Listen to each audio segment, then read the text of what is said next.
Sports presents the National Football League as the Atlanta Falcons take on the Oakland Raiders.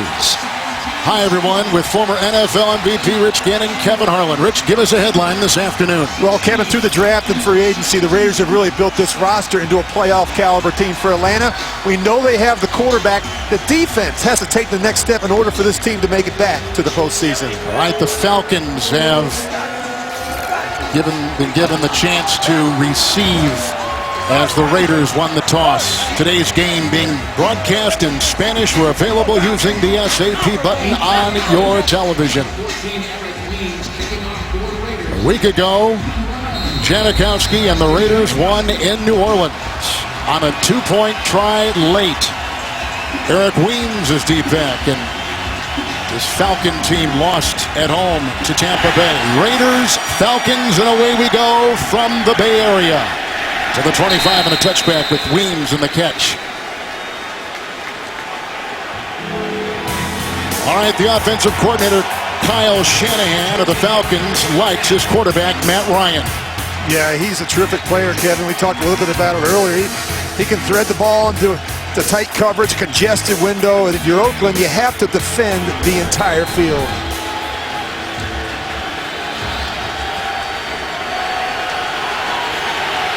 (31-24) the final last week. Ryan in that contest, though, a couple of touchdown passes. He was sacked 3 times. He's got Freeman in the backfield. Here is a pass to Julio Jones. Spins his way with an Emerson tackle near the 34, and he picks up 9 on first down. They got Alex Mack as a free agent, a high-priced one from the Cleveland Browns. Jake Matthews, the left tackle, has his hands full this afternoon. Jones just caught one, had 136 catches a year ago. Second down and 1. It's Freeman with a broken tackle and a block by the tight end, Tammy, and he gets the first down, digging his way to the 42. He picks up 8 on the play. Nelson makes the stop. Let's take a look at the Raider D. A rookie starts on one defensive end, and on the other side, the All-Pro Khalil Mack, 15 sacks a year ago. They signed Bruce Irvin as a free agent from Seattle. And Sean Smith was burned last week. Oh, there's a big-time rush, and down he goes. Stacy McGee up the middle.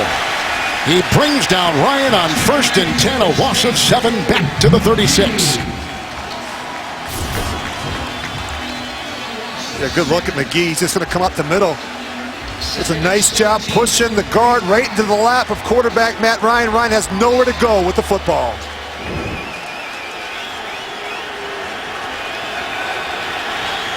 Raiders go with 5 in the secondary. Freeman remains in the backfield for Ryan, 2nd and 17.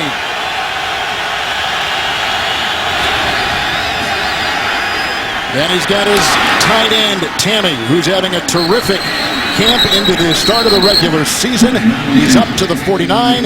It was Nelson along with McGill on the stop, a gain of 15. It'll be 3rd and 2. Good catch, good throw. Now you look at the linebacker and the defense, the end man on the line of scrimmage, both decide to cover the inside man, and they turn Jacob Tammy loose in coverage. The middle linebacker, Smith, in that situation, he has to come off and cover the tight end. He told us yesterday Tammy is having and playing the best football of his career. 3rd and 3. Sanu is on the move. Freeman remains. Looked like the rookie was offside, short to Mohamed Sanu. It looks like Ward may have jumped, and a flag is on the near side with our referee today, Clete Blakeman, who officiated Super Bowl 50 here in the Bay Area.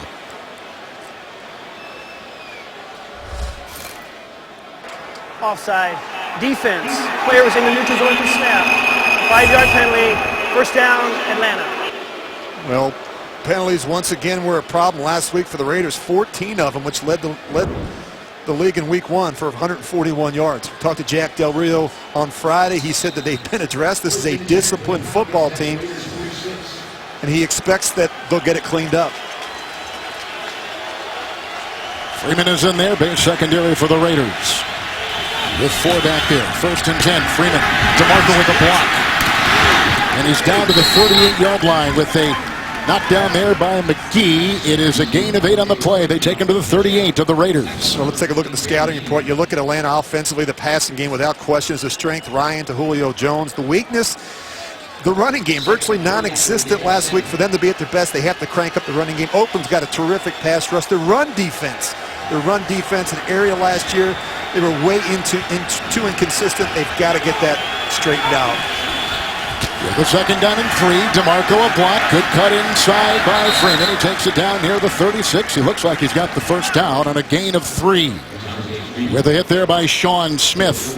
And Kevin, really for Atlanta to be at their best offensively, they have to get this running game. This running game has to come to life. Didn't get enough chances last week in the home loss to Tampa. But these two backs, Coleman and Freeman, need touches against the Raiders. Tevin Coleman is in now. 1st and 10. This is Coleman. He takes it down to the 30-yard line. Boy, they are running well right here. Ellis got a hand on him inside among a couple for the Raiders on a gain of 6 to the Raider 30. Kevin, you mentioned Alex Mack earlier. He's a proven center. He's really just what the doctor ordered for this offensive line. He's going to make Matt Ryan more comfortable in the pocket. Will stabilize the interior of that offensive line. Looks like Schrader, the right tackle move with the flag thrown. False start. Offense, number 73. 5-yard penalty, still second down. They had a couple false starts last week. They had one on their opening drive. Their young tight end jumped off sides. They were using some no-huddle there, Rich, and that's been the conversation in Atlanta about this Falcon offense. I think a lot of people feel that Matt Ryan's at his best when they're running the no-huddle offense. Coleman remains, second down and 9, opening drive of the game. With a couple tight ends. Play action. They have been deflected. It's incomplete going across the middle to the second-year receiver, Justin Hardy. 3rd and 9 coming up for Atlanta.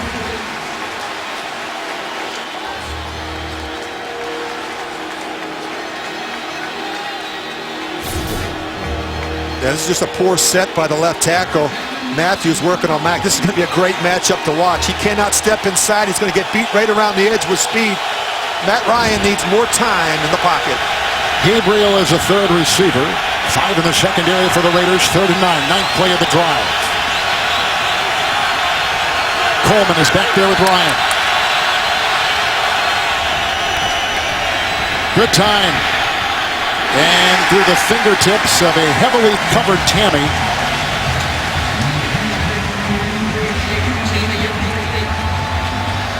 Very nice coverage there by Malcolm Smith on Tammy. 3rd down was a problem last week for the Falcons, just 3 of 13. Atlanta has decided to punt the ball. I guess off the dirt that might be a factor, huh? If they were trying for the field goal. It does. It's a problem, Kevin. The only team in football that still has to deal with a baseball infield. It's amazing. TJ Carey is back for veteran Matt Bosher. The breeze is negligible here in the Bay Area. Carey winding up for a fair catch. He makes it at the 6. And it was a 29-yard, well-placed punt by Matt Bosher. We're going to get our first look at the Raiders offense when we come back. And the bright young star in the Bay Area, Derek Carr. After the punt by Atlanta, 1st and 10 for Oakland at their 6-yard line. Latavius Murray in the backfield. Carr in 1st and 10, the tight end Smith. He's hit by the rookie linebacker Deion Jones, who's out of LSU, gain of 6. Here is Derek Carr, and you really like his play. Yeah, clearly he's established himself as the franchise quarterback, and I think his numbers over the first 2 years certainly bear that out. He was a Pro Bowler last year. He's a classic drop-back passer. He has a quick release, not a lot of wasted motion with Derek Carr. Raiders come out with 2 tight ends, 2nd down and 3. Now, Lady, what's up? Murray, nice sidestepping, breaks a Jones tackle. Then the secondary looked like it was hit that time by Ricardo Allen. Brought down there. Allen led him in tackles last week. Picks up 9. That's a first down up to the Raider 22. Osemele was the highest rated guard on any team in the entire NFL last week via Pro Football Focus. The high price free agent coming from Baltimore. And a lot of weapons. Crabtree on one side and Amari Cooper He was a Pro Bowler as a rookie, over 1,000 receiving yards, and there he is out of Alabama. It is 1st and 10. Now! Blue 80! Richard is in the backfield. He busted one for 75 last week, and he was hit there and brought down by Robert Alford on a gain of 4. He's up to the 26-yard line of Oakland. So here's Adrian Claiborne. He has taken the place of the injured Brooks Reed. Hurt his shoulder. Knocked out twice last week. Out today. Familiar names on that defensive line. Vic Beasley Jr. is a second year. High-priced player, and they need more out of him. Didn't have a tackle last week. Desmond Trufant is their Pro Bowl cornerback. One of the best in the business. Best on this team. 2nd down and 6. Shard remains. Second time they've gone to the tight end. And that is Smith with the catch, and Weatherspoon will bring him down as they are without some of their top players from last week, and a player that was injured and out is Devondre Campbell, the rookie for Minnesota. So Weatherspoon taking his place. It's now 3rd and 5 for Carr.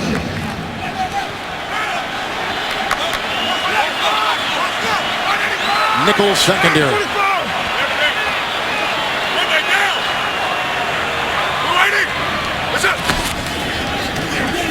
Good block by Murray, the running back. And again, they go into this Walford. It's the 3rd pass to a tight end. Down he goes to the 29. Nice pursuit on the play by Ishmael. It's a gain of 2. On 3rd and 5, here comes the punting unit for the Oakland Raiders. Just took too long to get it to his tight end, Walford. He was open early, and the time he got it to him, the Falcons had plenty of time to respond.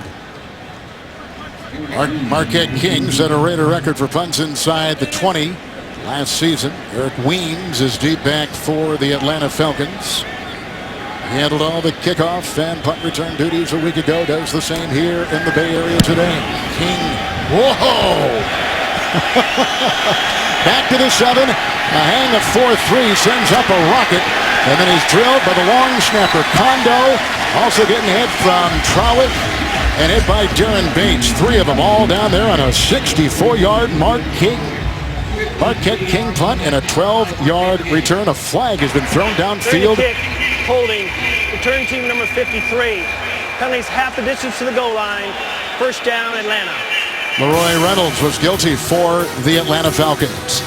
Each team has had it. Each team has punted. 7-16 in the 1st. The NFL on CBS is sponsored by Southwest. Yes to low fares with nothing to hide. That's transparency. The new 2017 Acura MDX, precision crafted performance. And by Pizza Hut.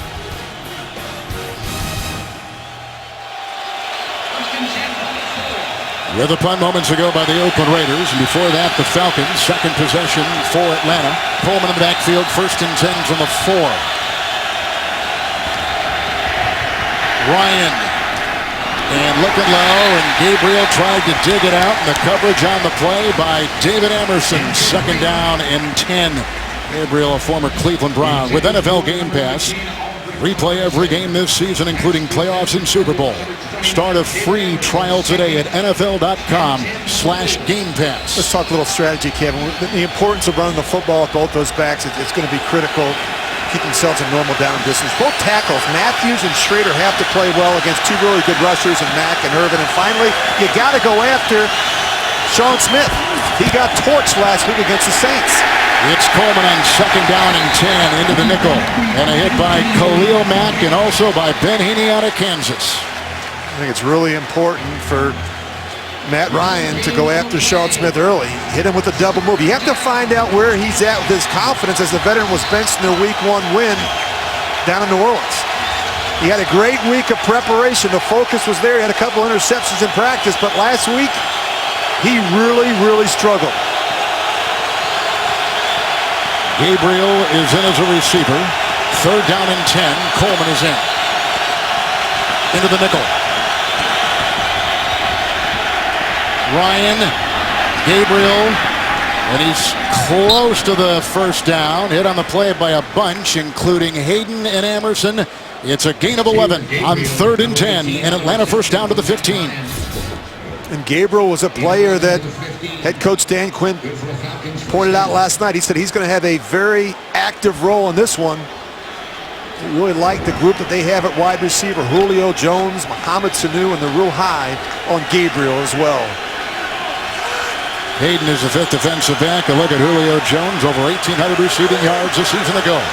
It's 1st and 10. Coleman. And they moved the pile there. They couldn't do it last week against the Buccaneers. Up to the 21-yard line. Gain of 6 with the hit and tackle made by Sean Smith. It takes a real commitment from Kyle Shanahan, the offensive coordinator, to really stick with the running game.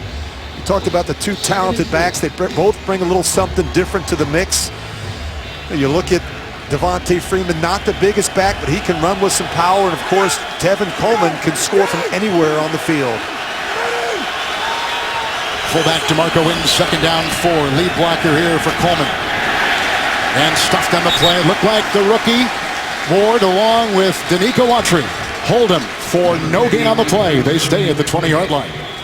In this day and age, in terms of the running game, Kevin, you really have to have two backs that can really give you some production and consistency. And the thing that I like about both Freeman and Coleman is how good they are in the passing game. Very active, very good in personal protection, but they're tremendous getting out in the routes. Freeman is in right now. Devontae playing with a quad injury. He had his first full practice on Thursday. 3rd down and 4 right here, nickel for the Raider D. Ryan being chased by Heaney. And high and incomplete for his receiver, Justin Hardy. With coverage on the play by Emerson. And here comes the punting unit once again on the field for the Atlanta Falcons. Well, really nice job with the rush. It's going to make Matt Ryan kind of flush, get to his left. But look at the coverage on the back end. I mean, there is nowhere to throw this ball. Good coordinated rush and coverage gets it done for the Raiders on 3rd down. Matt Bosher will have his 2nd punt this afternoon here in the Bay Area. Deepak is the rookie free agent. Richard out of Texas Tech.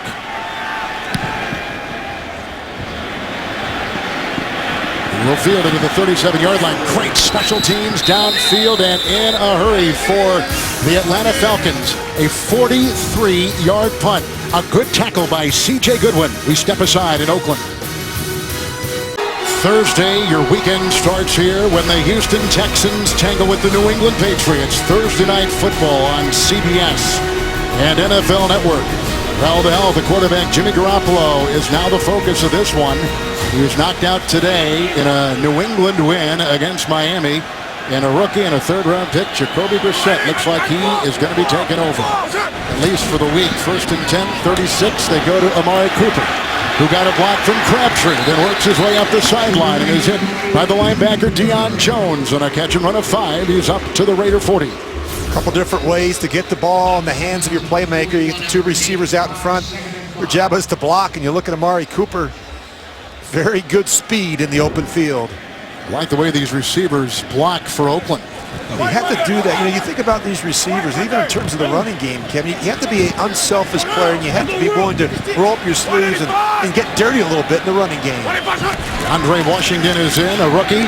Here's a pass for Cooper, and the coverage by the terrific Desmond Trufant. Incomplete. 3rd and 5 coming up.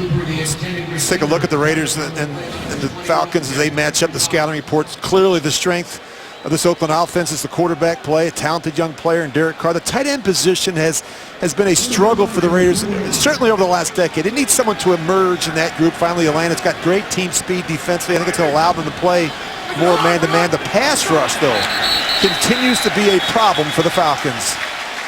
With a flag thrown here and a hard count by Carr.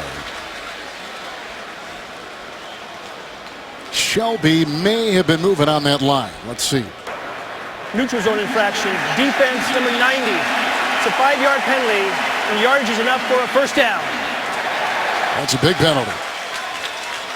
Pre-snap penalties, they drive you crazy as a head coach. I was talking about the lack of a pass rush, which has been an issue for a while with this defense. Last year they finished dead last in the league with 19 sacks. Last week they were again shut out despite Jameis Winston throwing it 33 times.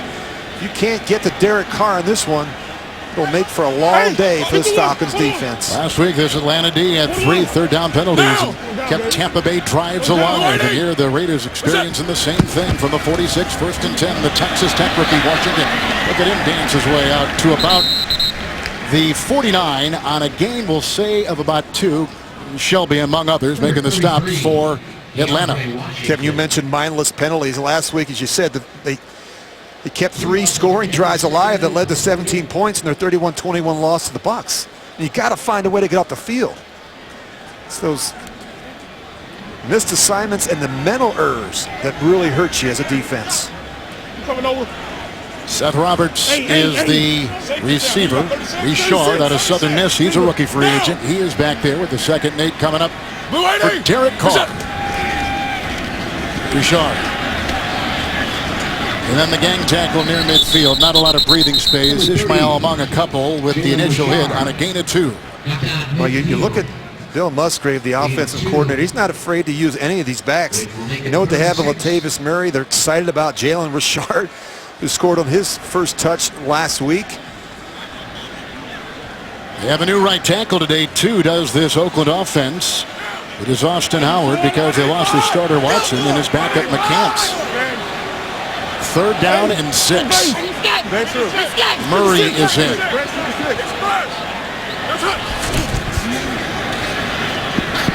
Carr on the move, looks into the nickel, and almost picked off by Trufant. Trufant had a pick last week, the 7th of his career. And that does not look good. He'll hobble off, but a nice defensive play. It's 4th down, and here comes the punting unit for the Oakland Raiders. Well, Trufant, he's developed into one of the top cornerbacks in the NFC. Had an interception last week. Almost has another one here, and then he hurts his knee celebrating. Just comes down awkwardly. You can see him on that left knee. Well, Lamar Houston did that for the Chicago Bears. ACL. Yes. Wow. I think one of the Grammatica brothers did that too. Was it Martin? After a Tampa Bay after a field goal. And you never did that, I'm assuming. I never celebrated. That was boring. Marquette King with another punt. High and hanging, and Weems looks into the Bay Area sun, and it's inside the 10. And down on the play nicely by Corey James. 41-yard, well-placed punt. The NFL on CBS is sponsored by State Farm. Talk to an agent today at 800-STATE-FARM. And by Verizon. Welcome to Verizon LTE Advanced, the next-gen network. Pretty shot of the Bay Bridge, looking over at San Francisco. A lot of great camera people working, including Atlanta-based Nate Spearman here with us on our CBS crew today. 2nd consecutive start for the Falcons inside the 10. 1st and 10. Freeman into the secondary. And he's brought down by Keith McGill. Gain of 11 on the play, and just... Nice job. You're going to see the tight end come back across. He's going to kick out. Look at this hole that opens up here in the middle for Devontae Freeman. I mean, that is a monster hole for the back. 1st and 10. Freeman again. Then into the secondary, and he was hit initially by Nelson, finished off by Emerson on a gain of 6 on the play. In just 2 days, NCIS's Michael Weatherly returns to CBS in the new Legal Drama Bowl. It premieres Tuesday after NCIS, only CBS, 2nd down and 4. Fake to Freeman, and it goes to the tight end. Tammy had 6 catches last week and getting a block from Sanu, and he is forced out of bounds by Reggie Nelson. He's up to the 41, catch and run, a 16, a 1st down for Atlanta. And the better they run the football, the more the play action game, especially the boots and nakeds off of the run action, will really help this Atlanta offense. You always say a running game's a quarterback's best friend. That's what they want to do. They want to run the stretch play and the boots and nakeds off it. Coleman in.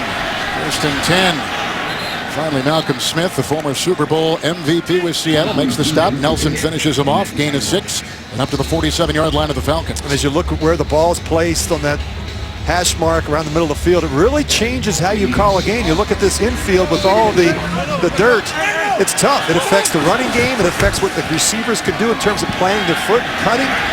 They go outside, and it's caught by Austin Hooper. On that 2nd down and 4, McGill with the coverage, and he's down at the 47-yard line of the Raiders. It is a gain of 6 and a catch and run by Hooper with his 2nd catch of the year, the San Mateo native. Jack Del Rio has his Raiders at 1-0 at the end of one, tied 0-0.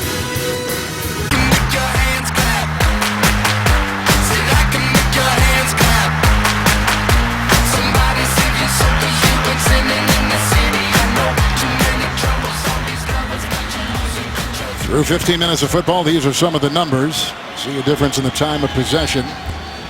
On this drive for Atlanta as we go into the 2nd quarter, an 11-yard run by Freeman, a 16-yard catch and run by Tammy. And into Raider territory, the Atlanta Falcons losing last week, coming in at 0-1 with a very difficult schedule ahead. New Orleans, Carolina, Denver, Seattle. Puts a lot of importance on this, an early season important game for the Falcons. With Freeman in the backfield, 1st and 10 for Ryan.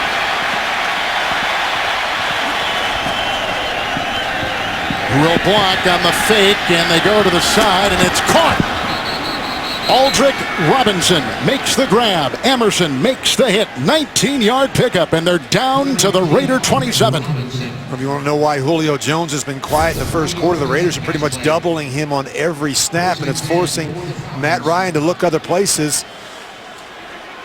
Like to Aldrick Robinson, does a nice job running the comeback route on the corner. Good fake by Ryan. It's the backpedaling Toilolo, who takes it head over heels down near the 10. 16-yard catch. Reggie Nelson knocked him, and a gain to the 11 with a 1st down for Atlanta from the 11 of the Oakland Raiders. What a drive. Freeman gaining 11. Tammy a gain of 16. Robinson 19. Right there, Toilolo with a Freeman handoff on 1st and 10, and he takes it for a gain of 3, and he's down near the Raider 8 and hit on the play by Malcolm Smith. We've seen a couple boots and nakeds with Matt Ryan, and that really helps the offensive line and the protection units to move the launch point. It's going to be key for this offensive line to really play well. Even the interior of the offensive line, they need to set a firm pocket so Matt Ryan can step up inside and avoid those edge rushers with Mack and Irvin. DeMarco is in. 2nd down 7. 4 in the Raiders secondary. 9th play of the Atlanta drive. Boy, they're confused. Can't get lined up. Ryan, Freeman to the 5.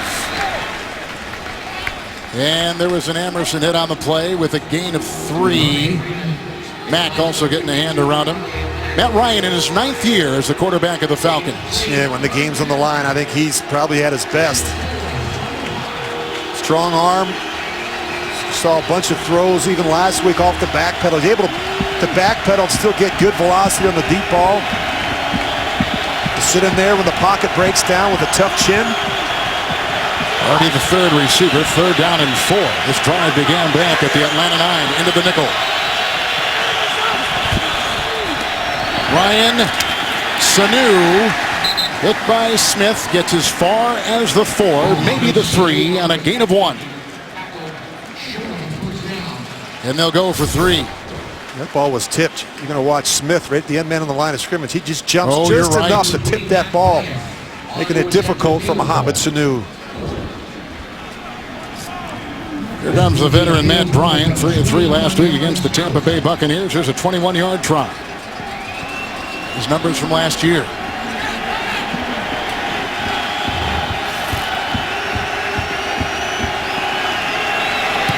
And Atlanta is on the board first on a 21-yard field goal by Matt Bryant. Nice throwing on the play by Ryan for Coach Dan Quinn. 3-zip Falcons.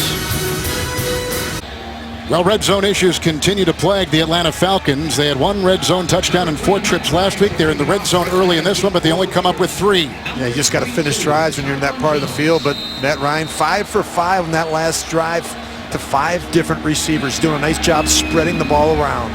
Bosher will kick off after that 11-play, 88-yard Atlanta drive. This is Taiwan Jones, who had a concussion earlier in the week, and Taiwan Jones with a flag thrown and a Weems tackle at about the 29-yard line, and a return of 32 yards for Taiwan Jones. Goodwin during the return. Illegal block in the back. Return team number 88. Penalties half the distance to the goal line. First down, Oakland. Raiders did have 3 special teams penalties a week ago. Another look at Derek Carr when we come back. 11:50 in the first half. Get the CBS Sports app for inside access to your favorite team from the front office to the front row. You'll get instant coverage of every moment from every angle. Download the CBS Sports app today. So the Raiders have had it twice. 5 plays punt and 5 plays punt. We just saw a 21-yard field goal by Atlanta, but they were in the red zone. Came up empty in terms of touchdowns. They lead it. Second consecutive start. Now!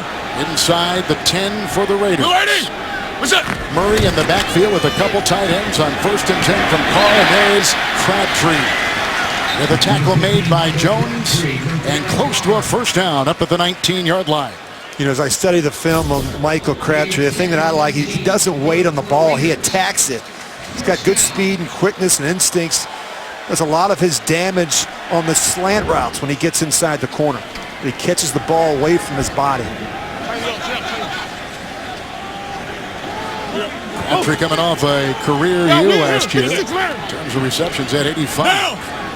First and 10. What's up? Good block by Penn, the left tackle.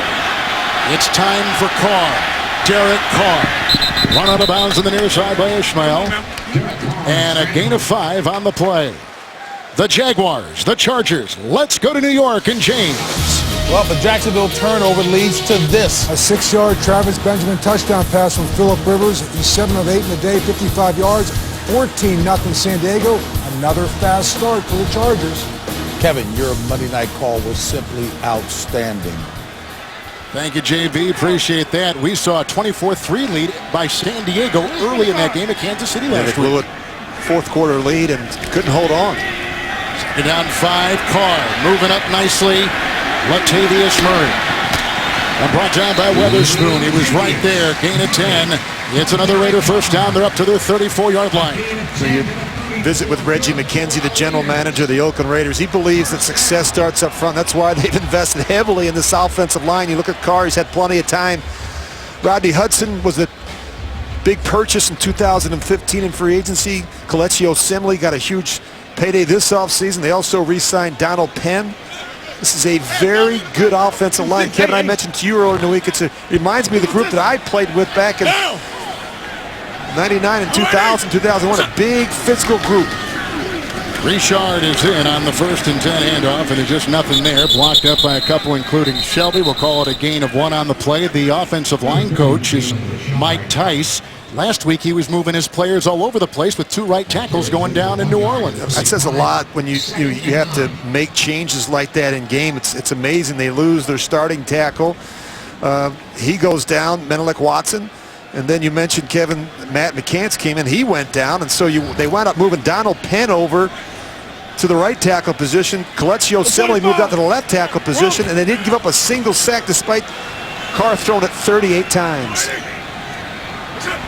It's second down and 9. Seth Roberts, he sheds the oncoming tackle of Allen and then is out of bounds with some coverage by Alford, and he is picking up about 3 on the play, and they'll put him at the Oakland Raiders 38-yard line. We were talking to Dan Quinn. Good look at Dan Quinn. He's still very much involved with this defense along with Richard Smith. But he said the key, you're talking about this big Raider offensive line. He said we have to get them moving. And they have to be able to use their speed and quickness to penetrate and be disruptive. Undrafted rookie Richard still in the backfield and sent in motion 3rd and 6. As Carr looks into the nickel. Good time, and what a catch! Amari Cooper, a spectacular grab. 25-yard pickup. Allen was on the coverage on the play, put him at the Falcon 37. When I watched this the first time, it looked like he jumped too soon, and I believe he did. He just stayed up there, though. He found a way to kind of stay up there and just wait on it. What a fantastic catch by Amari Cooper. Had 6 catches last week. 1st and 10, Carr going deep for Crabtree and intercepted. Alford with a flag and a push. Looks like pass interference perhaps in there. He didn't have to. Yeah, I know he didn't. Crabtree did not play this ball well in the air. Robert Alford had great position, but at the end he decides to push him. He doesn't even have to do this. Pushes him to be able to create a little bit of separation to make the pick. So instead of a turnover, defense, number 23, the ball is placed at the 1-yard line. First down, Oakland. so instead of a turnover in possession, now the Raiders have it 1st and goal. Huge turn of events, and Kevin Crabtree's never going to make that catch. It was an overthrown ball. Alford just panicked and decided to push him at the end. 36-yard penalty. Murray is in. Olawale is the fullback, and there are 2 tight ends for Derek Carr. Blue waiting. What's up? 1st and goal. Murray, touchdown.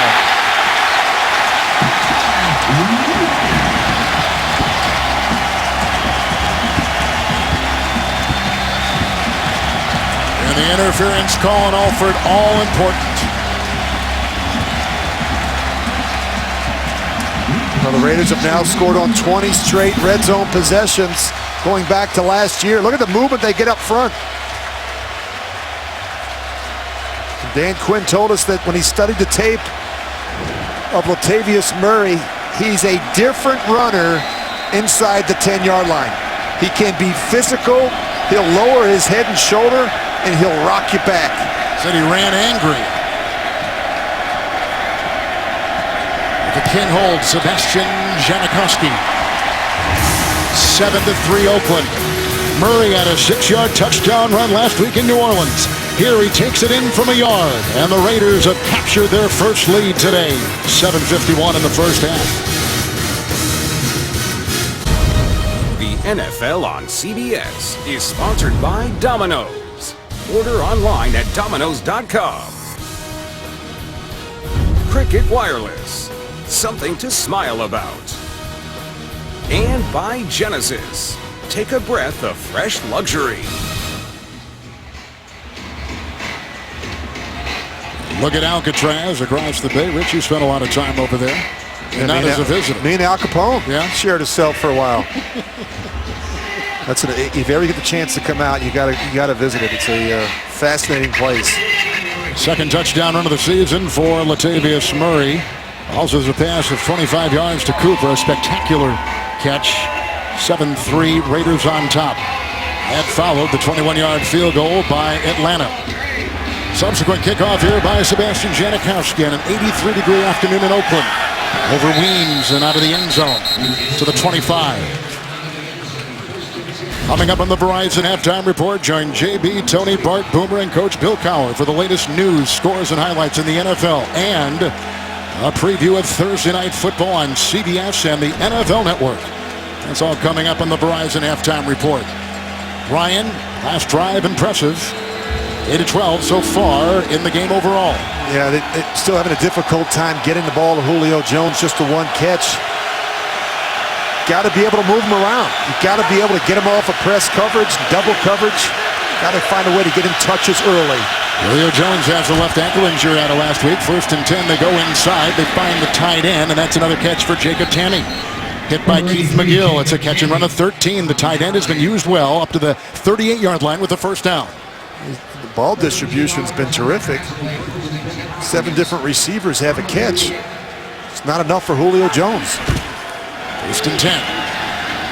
Ed Coleman in the backfield, and they go downfield. He undershoots Mohamed Sanu, the high-priced free agent from the Cincinnati Bengals. With Roddy White gone, it's Sanu now, and here's the pass distribution. Yeah, real good, spreading around, tight ends getting involved. But look right here, that Julio Jones, just the 1 catch. And Kevin, I just know in playing with great receivers, Chris Carter and Tim Brown and Jerry Rice, if you didn't get them the ball early, they got grumpy. And, they want touches. They want to get a feel for the game. They know they can be such difference makers, and I just say that coverage is no excuse. You got to find a way to move them around, get some stack and bunch releases. See a lot of double coverage though. Coleman is in. Ryan will throw into the nickel, and he's got his receiver once again on the 2nd down and 10, Jacob Tamme. He's hit on the play by Reggie Nelson, who was a Pro Bowler a season ago. Down to the Raider 43 and a first down, 19-yard pickup. And you're seeing so much double coverage. So what he's doing is just say, Matt Ryan, I'm just going to take what's there. You just keep doubling Julio Jones, and I'll keep throwing the ball to the tight ends. Again, we don't know the extent of the ankle injury as Coleman was in, and the fake to him, and they go to Tanny with the coverage by Smith on that 1st and 10. It's incomplete. And not only is the ankle of Julio Jones a little bit messed up after last week, but also Mohamed Sanu's ankle is not 100%. These are two big physical receivers, and if you're a quarterback like Matt Ryan, you love these guys. They have no fear working across the middle, and they can use their size as a huge advantage against smaller corners. The explosive Coleman in the backfield, 2nd down and 10, and DeMarco is in as the fullback.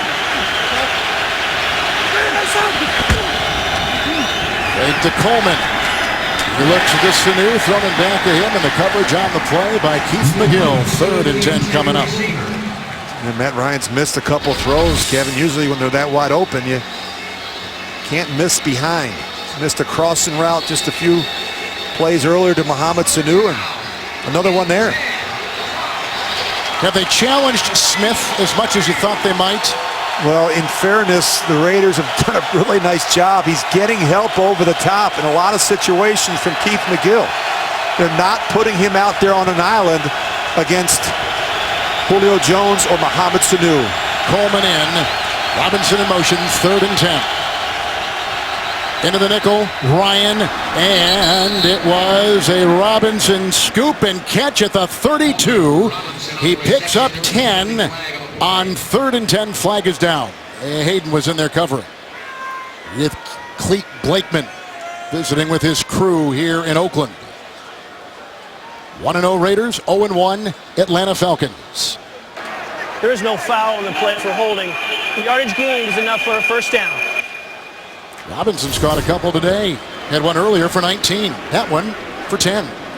Matt Ryan having a lot of success attacking in the middle of the field, whether it's a receiver or a tight end, against these linebackers and safeties. Monte Freeman is checked in with a 1st and 10 for the 3-time Pro Bowler Matt Ryan. 7th play of the drive. Freeman, nice block by Matthews into the secondary. Emerson gets him along with Smith. It's a run of maybe 10 on the play, and Big Wood delivered by Jake Matthews, the left tackle, number 70. Yeah, they're doing a nice job with the tight end coming back across the formation and cleaning it up for the back. You're going to see the kick out block by Jacob Tamme. That's huge. Calhoun can't get off that block to make the tackle in the hole. Oscar! 2nd down and 1. Freeman remains.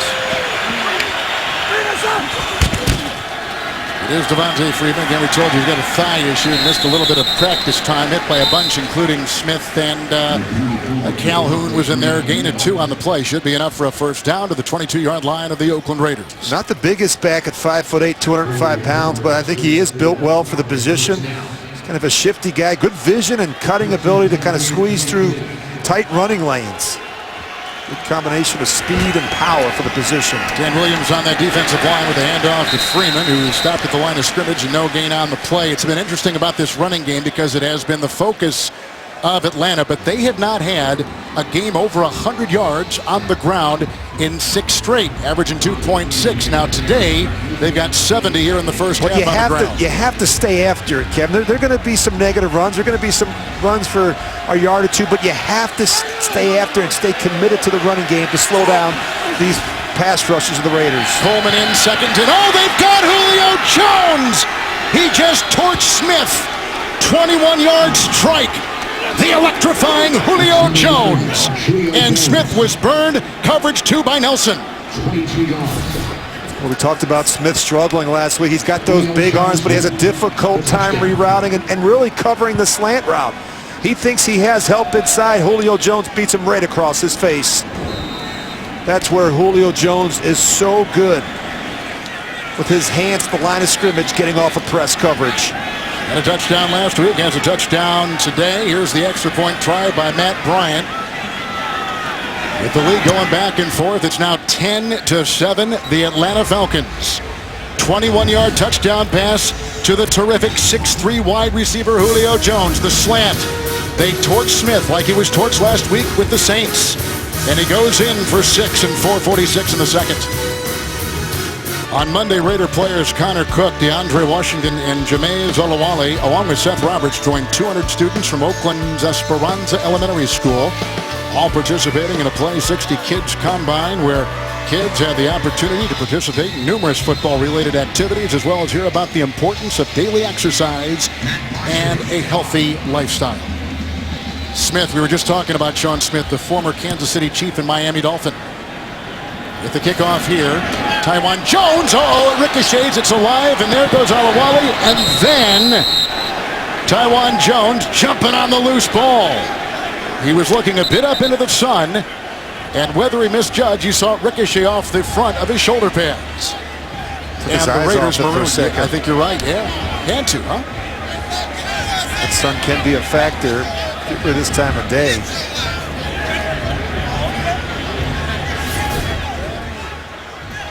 He's got good position. He's coming up. Oh, just hits him too high. Hits him up above the sternum, right below the face mask. They've had poor starting field position, and a lot of it, Kevin, is because of mistakes that they've made in the kicking game. Penalty on the last drive to start. Falcons in the nickel. Empty backfield for Derek Carr with the 1st and 10. They go to Crabtree. He gets a block from his tight end, Smith. And then the tackle is made by Beasley along with Ishmael on a gain of 9. A little breathing space there from Crabtree. I like how they use Lee Smith. They're going to move him around. He's in there to block. He's a big man. They put him out there wide in their empty set. And they quick perimeter pass to Crabtree, but Smith is 6'6", 265 pounds. Kevin, look, another offensive tackle playing tight end. Can move people off the line of scrimmage. Well, we know opposing tight ends have found success against Atlanta. 2nd down and 1. How about this? DeAndre Washington with the stiff arm. Finally brought down on the play by Ricardo Allen. A hard-earned 26-yard run by DeAndre Washington. Texas Tech's 5th all-time leading rusher and a rookie and a 5th-round pick. Well, nothing fancy here, but watch the block they get with their left guard, Kelechi Osemele. He's able to get the deuce block, and then he gets up on the linebacker just enough to get Washington a lane, and now he's up on the safety, Ricardo Allen. Washington remains. Couple tight ends for Derek Carr with the 1st and 10. Blue 80! What's that? And a block at the left tackle. They go outside to Washington. Good open field tackle right there by Ishmael once again, who makes the stop. And it's a gain of 6 on the catch and run up to the 42-yard line of the Raiders. Had an interesting conversation with the offensive coordinator Bill Musgrave on Friday, and he said, we're just trying to get Derek Carr more comfortable from playing under center. It's really going to help our running game. You want to have a good running game, the quarterback has to be under center more. It's too difficult when you're in the gun all the time. You look at Derek Carr in high school and college, it's all he did was be in the gun. So you're seeing more of him from under center. It's going to help them in everything they do, particularly the running game and play action. What's up? Here's a handoff on 2nd down, and that goes to Richard. Flag is thrown across the way. Beasley with the stop. Deion Jones, excuse me.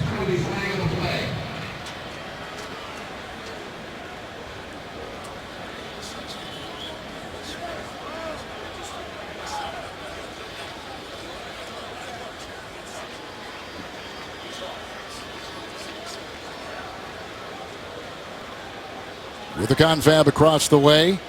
How about the tough schedule Atlanta has coming up after today? Brutal. And a tough one today. I mean, let's not even overlook how tough the Raiders are going to be at home. But this is a team that's 0-1, and the season could turn very quickly for the Atlanta Falcons. The next month is brutal for the Falcons. You got 2 road games at Tennessee and Baltimore. Holding. Offense number 86. It's a 10-yard penalty. Replay, 2nd down. The Atlanta schedule has them at New Orleans. I'm sorry, New Orleans, Carolina, Denver, Seattle. Right. How tough is this? This is brutal. Divisional game. Absolutely brutal. You're talking about a divisional game. You're talking about defending NFC champion, Super Bowl champion Denver Broncos, and then a playoff team in Seattle. 3 of the next 4 on the road. That's why this game absolutely critical for the Falcons. You start 0-2 and your chances of making the postseason around 12%. Hold was accepted. It's a second down and 14. They need the 47. Murray was in the backfield offering a block, and here comes Carr, chased on the play by Shelby and others. Also had some pursuit from Vic Beasley Jr. You know, the pass rush has been an issue, or the lack thereof. Last year, number 32 in sacks per attempt. That was a gain of 2 by the scrambling Carr. And they're really counting on Vic Beasley, Kevin. He's healthy after playing with a shoulder injury most of his rookie season. They need him to take the next step in his development as a pass rusher. He needs a counter move to go with that outside speed rush. Need him to become a double-digit sacker in year 2. Now they're going to say it was 3rd and 14. This is the 2-minute warning. So they didn't give Carr much of a gain on that last run. The 2-minute warning, Falcons on top. It's a 3rd and 14 coming up at the 2-minute warning. 3 timeouts apiece. They need the 47-yard line, and Atlanta trying to make a stop here, maybe get some time in this first half with which to work. Had a lot of 3rd and 14 plays. They're going to get a Weatherspoon tackle on the tight end, Clive Walford. With a gain of 3, the clock will tick. We said 3 timeouts for Atlanta, but they're going to they're going to take one right here. They must be, yes. Number 7, Marquette King in front formation. We got plenty of time, as you mentioned, Kevin. They've a couple timeouts left, 1:53, an opportunity. Go up by a couple scores. So now 2 timeouts for Atlanta. They got Weems back to retrieve the Marquette King punt. Boy, Marquette King has dramatically changed field position in this game already. You look at all the great punters that the Raiders have had over the years. We saw Ray Guy on the field, the Hall of Famer before the game. Shane Leckler still punting in his 17th season for the Houston Texans. And, of course, Marquette King now in his 5th season. It's great hang time. Again, a windless day here in Oakland. Beautiful punt. Weems back to the 9. Hang time of 4-6. Getting a block, running outside, has an entourage. He's got Reynolds ahead, and there he goes. Weems being chased by the punter, and King brings him down with a horse collar. So there's going to be a penalty on the punter who makes the tackle, and Weems returns it 73 yards after the 55-yard punt. Boy, Kevin, we had a bird's eye view of this from up here in the booth. You could just see this developing. Horse collar tackle on the kicking team, number 7. The penalty's half the distance to the goal line. First down, Atlanta. You got to get him below the nameplate. Yeah, once he catches it. Now, once he gets outside, watch right here. Freeze it right there. You can see the wall develop, and now he's got a clear lane. Leroy Reynolds with a nice lead block and continuing his movement. Oh, what a great return. And then the horse collar. That's all he can do. I mean, he's look at him. He's just, that's a great shot. He's doing everything he can to get Eric Weems on the ground. 73-yard return by Weems. A beauty right there. Coleman in the backfield. And Ryan smells blood. First down and goal to go. It's Coleman. Chester blocked, and he's down near the 5. They had a couple guys jump on him down there, including Mack and Heaney, on a gain of 4 by Tevin Coleman. I really like Tevin Coleman. The more you study him, Kevin, not just what he can do in the running game, the passing game. He made a terrific catch last week out of the backfield from Matt Ryan, a ball that was thrown behind him. A ball that you don't see a lot of running backs catch. He made it look very easy. Got great hips, spun around, made the catch, and had a big run after. Coleman in, and the fullback DeMarco is there. Second down and goal. Coleman, DeMarco a block, Matthews a block, and then he is taken down on the near side by Smith and Irvin, and they're going to spot him near the 2. Let's make it the 3 with a gain of 3, and 2 timeouts for the Falcons, 3 for the Raiders. You know, we see less and less teams in the league feature a fullback. The Falcons have a very good one in Patrick DeMarco. He opens up a lot of holes for these running backs. Not afraid to get his nose up in there and do the dirty work. A 73-yard punt return by the 10-year veteran Eric Weems sets up a 3rd and goal at the 3. Coleman is in. Ryan into the nickel. Coleman low and down at the 3. Back maybe to the line of scrimmage. No gain. They read it well. And on it was Reggie Nelson, who led the league in interceptions a season ago for the Bengals, and Khalil Mack. With a timeout. Like to remind you, coming up on the Verizon Halftime Report, join JB, Tony, Bart, Boomer, and Coach Cower for the latest news, scores, and highlights in the NFL. And there'll be a preview of Thursday Night Football on CBS and NFL Network. That's all coming up on the Verizon Halftime Report.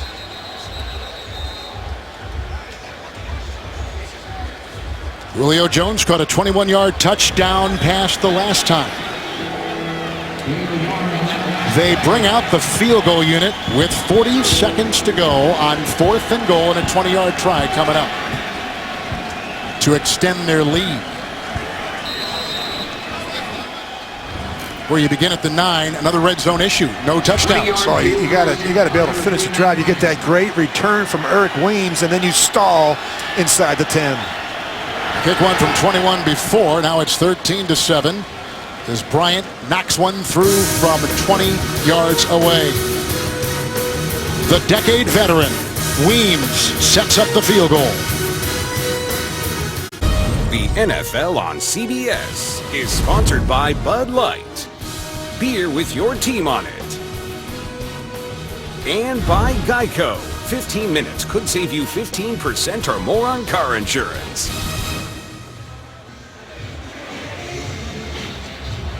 Beautiful day in Oakland.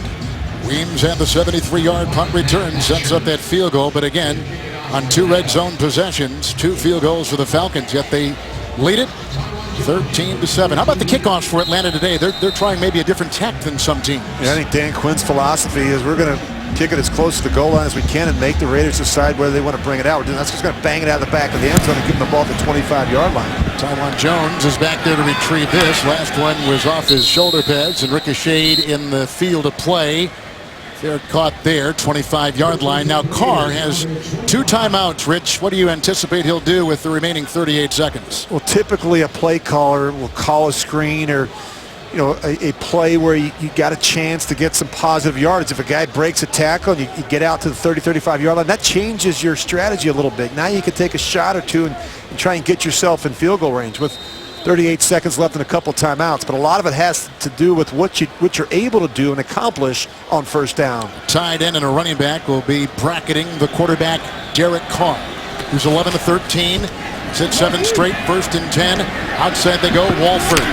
Out of bounds he goes, shy of his own 30-yard line, and he was hit there by Poole and assisted on the play by Ishmael on a gain of 4. The clock is at 32 seconds. Hey, you just want to give yourself a little bit of breathing room, but in the back of your mind, if you're Derek Carr, you know you've got the old wily, cagey kicker and Sebastian Janikowski. He's in the 17th season. He still can bang it from outside of 50. All-time Raiders score, Janikowski. 2nd down and 6. Blocking is there. Spinning catch by Murray, out of bounds, close to a first down. Weatherspoon ushers him out of play at about the Raider 34. And Atlanta's playing a very soft shell in the secondary. They're going to give you those underneath throws. A couple timeouts left. The Raiders don't have to get out of bounds. Can make a guy miss and get back, pick up another 8 or 10, 12 yards in the middle of the field and use one of those timeouts. He's being called by offensive coordinator Bill Musgrave, a one-time Matt Ryan quarterback coach in Atlanta. Now here with the Raiders, 3rd and 1. Murray in the backfield. Down!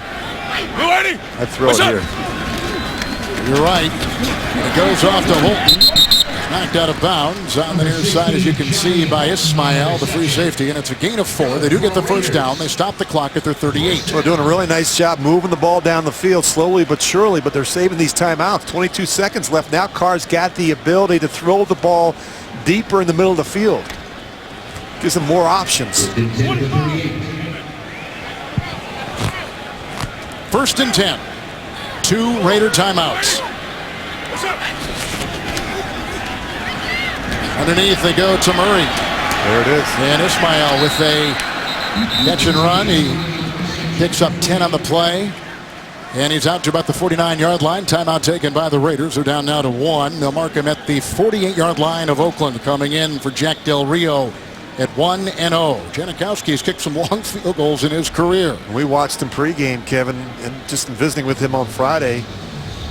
He can still bang it. Last season, a 56-yarder. Not a lot of wind here today, and they're close. But on that dirt, Rich, that changes the game a little bit. Yeah, but this guy has done it his entire career, yeah, right, so I think clearly right. he has the advantage over a kicker like Matt Bryan, who only has to deal with it once. He doesn't even play in the AFC, so he has to deal with it once every 4 or 5 years or 8 years, whatever it is. So Janikowski deals with it every week. Murray in 1st and 10, 1 timeout for the Raiders. Carr looking to wind up.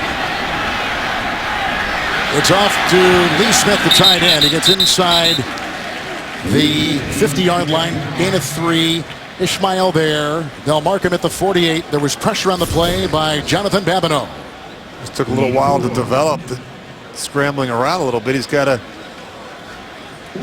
elude Babineau and able to find his big tight end, Lee Smith. He's got 2 plays if they throw it and get out of bounds quickly. If not, then he get a ball down the middle of the field with the 1 timeout. That may be it. Falcons stay in the nickel. 2nd down and 6 for Carr. Murray was back there. Dropped by Walford. That would have been enough. That would have been enough. You're right.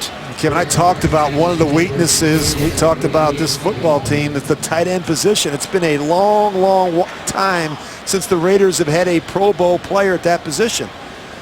They're excited about Clive Walford. Lee Smith, more of a blocking tight end.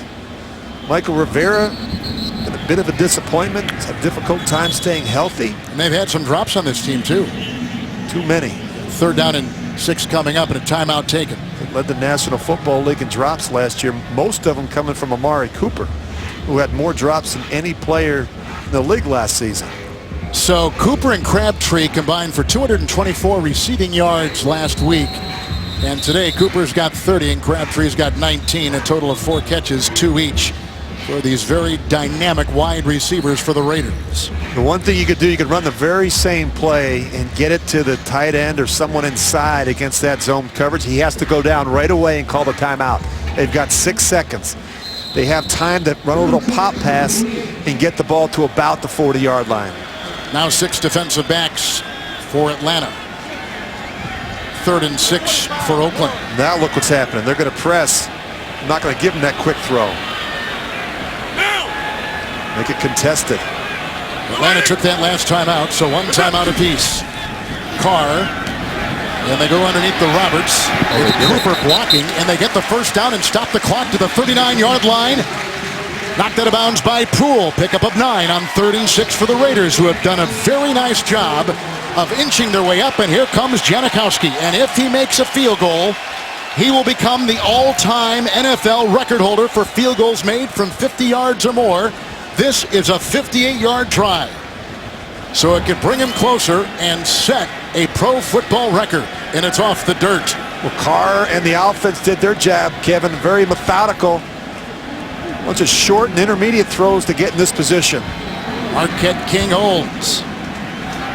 58-yard. It's high by Kondo on the long snap, and that screws it up. He's short and wide. Yeah, that's what did it. It was a bad snap. You talk about the timing and the rhythm in the kicking games.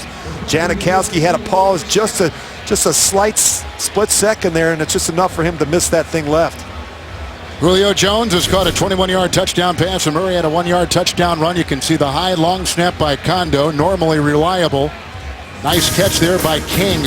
We're at the half, and the Atlanta Falcons are on top of the Oakland Raiders. You're watching the NFL on CBS.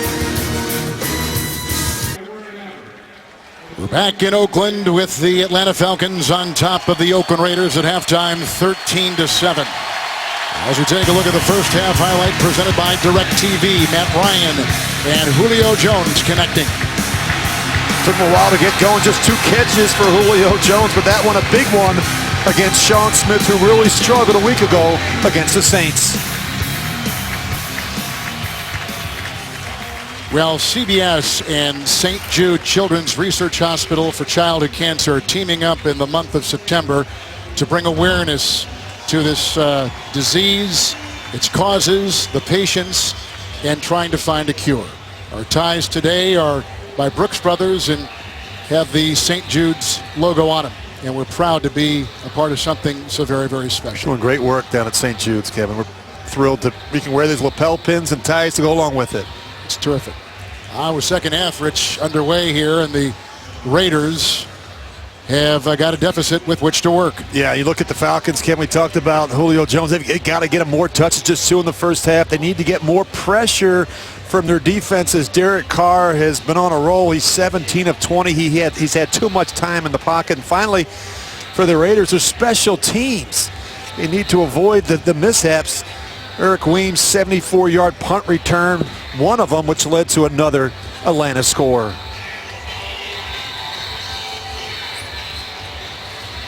Raiders are going to get the ball to begin the second half.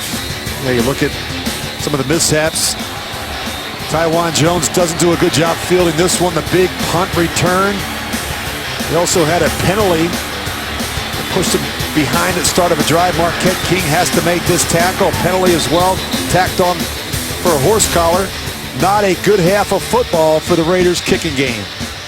There's a lot of speed. When you look at both of these teams on special teams, Atlanta and Oakland, they have great team speed.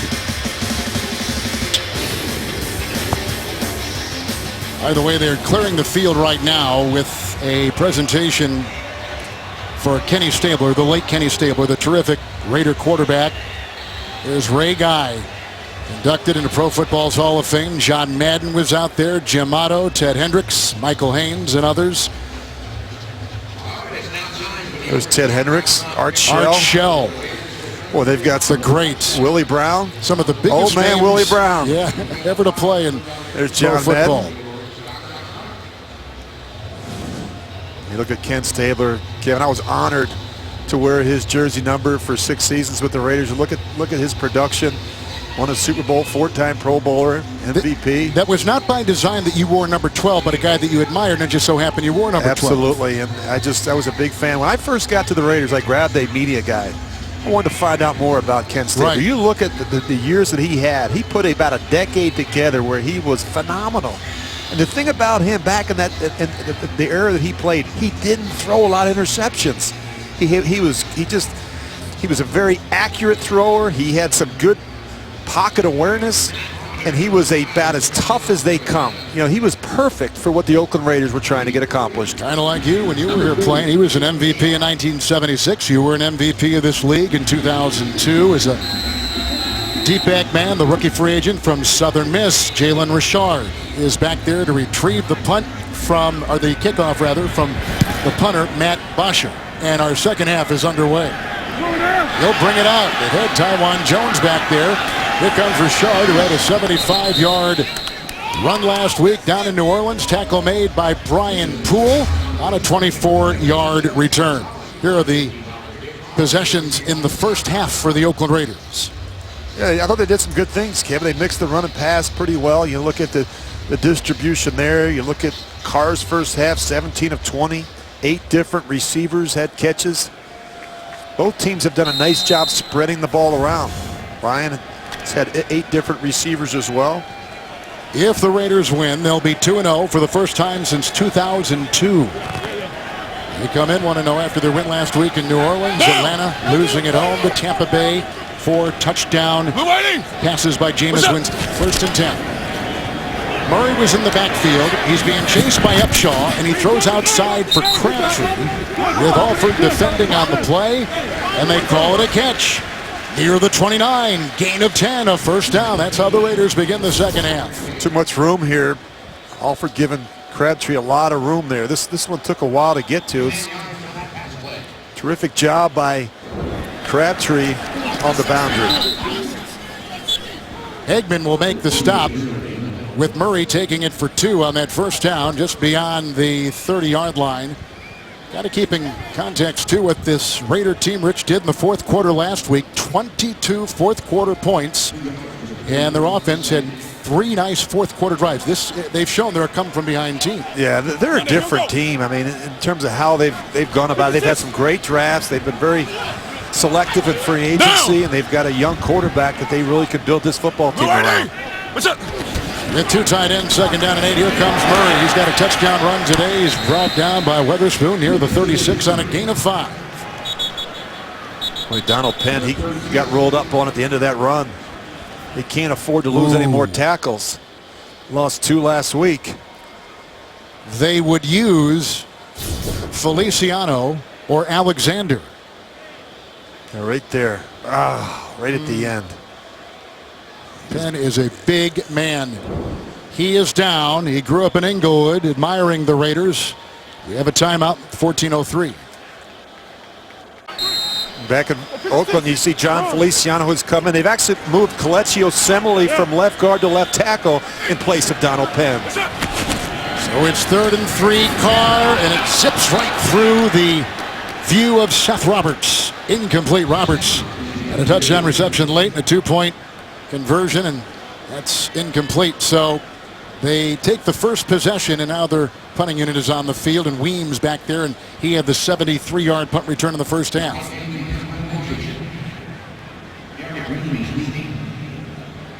Marquette King set to punt. About the importance of being a directional kicker. Can't give Weems a 2-way go. Nice snap by Kondo. Beautiful punt by King. Will it stay in? Nope, it does not. So he sends that 64 yards to the other way to the 20-yard line. Atlanta, Matt Ryan will take over.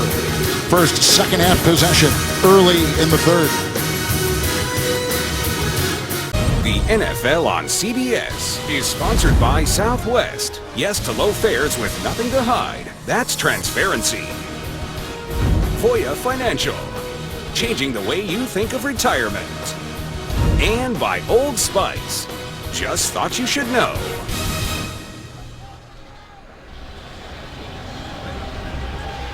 Lombard Street across the bay over in San Francisco. Oakland is challenging the ruling on the field, asserting that there were 12 defensive players on the field at the snap. They have guys up in the booth that look for this very thing, don't they, Rich? Oh, they sure do. They also have those guys running around in those striped uniforms looking for it. Yeah, they do. They're supposed to count every play. I've got too much going on, Ken. I can't count everybody. Let's just see what we got. We got 1, 2, 3, 4, 5, 6, 7, 8, 9, 10, 11. And you've got a punt returner back there. That's 12. 12. And it was 4th and 3 for Oakland. Yeah, 38's running off the top of the screen. Yes, he is. Question is, does he get off before the snap?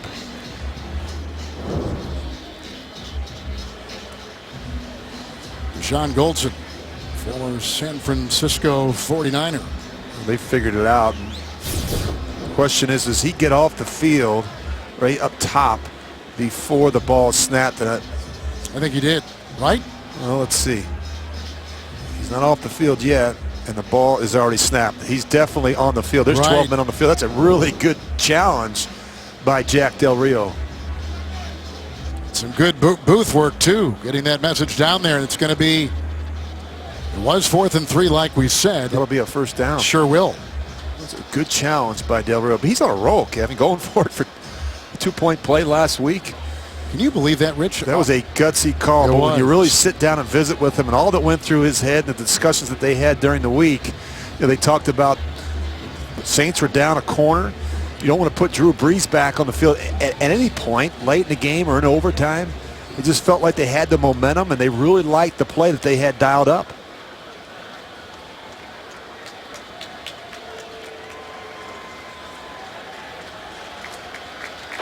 After review, at the snap, there were 12 men on defense on the field. That is a penalty and a 5-yard penalty from the previous spot, which gives Oakland a 1st and 10 at the 41-yard line. Oakland will not be charged with a timeout. Talk about the importance of plays in the kicking game, Kevin. Every play in special teams is a critical play because it equates to field position and points. And we talked about the Raiders at the half making some mistakes in the kicking game. Now we've got Atlanta with a big mistake that's going to lead to a Raider first down to keep the drive alive. Yep, that's what got the Falcons last week. Wasn't three of them. It was three on third down that extended drives that led to 17 points. Now we've got a mistake here that's going to give the Raiders the ball as we begin the second half. That's an issue. 56. Goldson. First and 10. Murray in the backfield. Blue waiting. What's up? End around. And this is the fleet-footed wide receiver, Johnny Holton. He's out of Cincinnati, a rookie free agent, and flies the other way. Picks up 14, gets into Falcon territory at the 45, and out of bounds with Ishmael knocking him there. Yeah, keep an eye on Courtney Upshaw. It's very difficult to change directions off of the dirt. They run the reverse. Look at Upshaw. He cannot make the adjustment. This is the Raiders knowing it's by design, running the reverse off the infield. Ricardo Allen was over there, making sure he was out of bounds. First and 10 from the 45 with Murray on the move. They blow it dead. Flag across the way. It's going to be on the Raiders.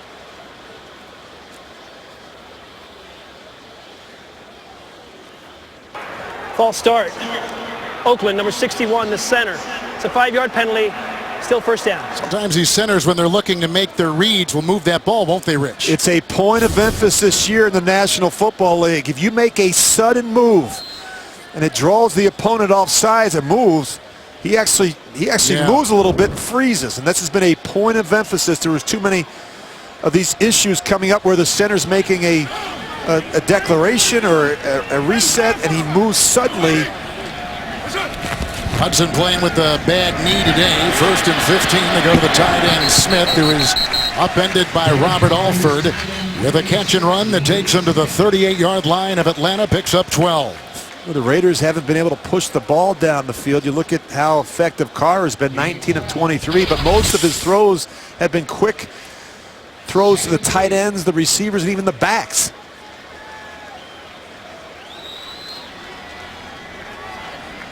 Second down and 3. Base defense for the Falcons. No! Blue waiting! What's up? Murray. And he gets a block from Osemele. And he's got a first down. Bulldozing his way to the 31-7-yard gain. Brought down by Ishmael. First down Raiders. A big downhill runner, best between the tackles. Can run with power and strength. He's kind of an upright runner when you really study him. He handled just under 80% of the Raiders' carries last season. So on this drive, a pass of 10 yards to Crabtree. 12-yard pass to Smith. They get Murray with the run right there at 7. Highlighted by a 14-yard end around to the rookie Johnny Holton. First and 10. Began this drive at the 19. What's up? Carr open. Oh, he's got Wolford. That is a touchdown. Make it Trufant, who got beat. And the lumbering tight end Wolford with his 4th career touchdown reception in the NFL. That's Wolford. He's just going to get a good release. No jam on Wolford. For some reason, he just runs wide open right down the sidelines. They're not able to make that adjustment. As you saw there at the end, Trufant slips, rallying to the football. How big was that penalty with too many men on the field? It kept the drive alive, and the Raiders can take a lead with Janikowski trying for the point. It's 14-13 Oakland with 11:17 to play in the third. Wolford, the tight end, part of a big day of tight end receiving for the Raiders. All sought out by the quarterback, Derek Carr. Yeah, keep an eye on Desmond Trufant. They're going to run Cooper on the post, and you're going to see the tight end. He's going to run like a a wide circle route. Trufant's playing thirds here. He has to come off on the tight end. First he comes off late and then he slips. And it's not enough to get Clive Walford out of bounds. A little bit of a communication breakdown on the back end, but if you're playing thirds like the Falcons were, the corner, Desmond Trufant, has to come off on the tight end. It's the third late change of the game. Goldson was the one who had to run off, and he was part of the too many men on the field. On a 4th and 3, it kept the drive alive. The penalty problems last week, the penalty problems this week by the defense on 3rd down. And it's cost him. Weems will take, and he slipped. You see that turf come up? And it's a good decision. Yeah, it was. He was trying to get out of the blocks, and he couldn't. Out to the 25-yard line with a touchback.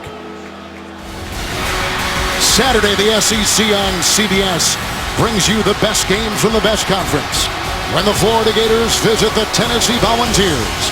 It all begins with college football today. 3 o'clock Eastern. We were hoping we were going to see Gator quarterback Luke Del Rio, the son of Raider head coach Jack Del Rio, but Luke hurt a knee, and he is unlikely to play next week. Reggie McKenzie, by the way, the general manager for the Raiders, his son plays for the Volunteers. And they play next week in Nashville against the Tennessee Titans. And Jack Del Rio and Reggie McKenzie will both be at that one. Freeman in the backfield. It's 1st and 10. Torlolo trying to throw a block. And the gain up in the middle with Justin Ellis, stopping him after a gain of 3 up to the 27-yard line of Atlanta. We haven't mentioned Khalil Mack's name or Bruce Irvin much today. Falcons doing a good job, Kevin, mixing it up with running pass, getting the ball out quickly, really taking the edge off of that pass rush. 2 tight ends over Mack right now. 2nd down. Ryan and throws, and he's got his tight end, Hooper, who makes another catch and a big play, takes it down to the 29-yard line of the Raiders. Nelson makes the stop. It's a 44-yard pickup. This is really nice by Matt Ryan. Look at the protection. Watch him step up inside, buy some time, keep his eyes down the field and the ball in a throwing position, and he's able to find his rookie tight end, Austin Hooper, right down the middle of the Raiders defense. Hooper had a nice big catch in the first half here from the 29. It's Devontae Freeman. There's a block right there by Hooper, and he's off to the races in the secondary and caught up to by Nelson. That's an 18-yard run. Emerson missed the tackle initially. It's down to the 11 of the Raiders and a 1st down. Well, you can't miss a tackle when you've got a shot at Devontae Freeman. A number of missed tackles already in this one. That'll drive a head coach crazy on the sidelines. You work on that all week in practice. Your target point. Coleman in. 97 rushing yards for the Falcons. 1st and 10 at the 11.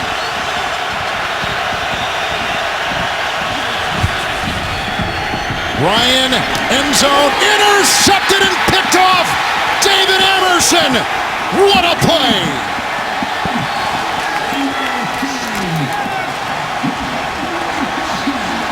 Ryan threw a career-high 4 red zone picks a season ago.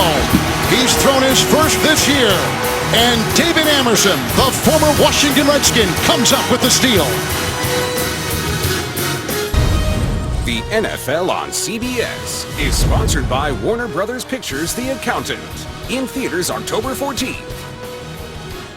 And by Jeep. Visit Jeep.com to learn more. Another red zone turnover for the Falcons, who were tops in that category last year. Unfortunately, they got the rookie running back Washington back there, and here he takes it with a stutter step, and in the secondary, brought down on the play by Alford. Gain of 7 on the play. Yeah, you mentioned, Kevin, 8 red zone turnovers last year, tied for the most. 5 of them were in goal-to-goal situations. That was also the most in the 4 red zone interceptions from Matt Ryan. They struggled down in that part of the field. They've been down there 3 times, 2 field goals, and a turnover. By the way, Donald Penn is back in at the left tackle. He had left, he's back in there. 2nd down and 4. Down! Blue ID! What's up? Blow that dead. Offsides or an illegal motion here by Oakland. Offense number 88, 5-yard penalty, still 2nd down. It's on the touchdown catcher, the tight end, Clive Walford, who caught the 31-yard touchdown pass the last time the Raiders entered for Coach Jack Del Rio, who was born in this area, went to USC, played some baseball, was drafted by Major League Baseball. Chose the NFL, played for a handful of teams. 11-year career, 2nd down and 9 for Derek Carr. Richard is in. The draw out of the gun. Oh, there was a nice block by Penn. There goes a flag. And downfield he runs. Ricardo Allen brings him down. That may be on Penn. I think he blocked a guy in the back, and that may wipe away a 29-yard gain. I think Penn was caught. I don't think it's on Penn. Oh. Maybe they're confirming the number. I'm looking at it again in the replay, Kim. I don't see it. Holding. Offense, number 66. Oh. 10-yard penalty. Replay, 2nd down. So one of the best guards in football, Gabe Jackson. Wipes out a 29-yard gain. That's a shame for the Raider offense. I just don't see it. I mean, take a look at this. Little inside move from Tyson Jackson. Maybe right there at the end. The left hand? He gets part of the jersey. That's where he got him. Right there at the end. He was in good position. He just didn't finish it.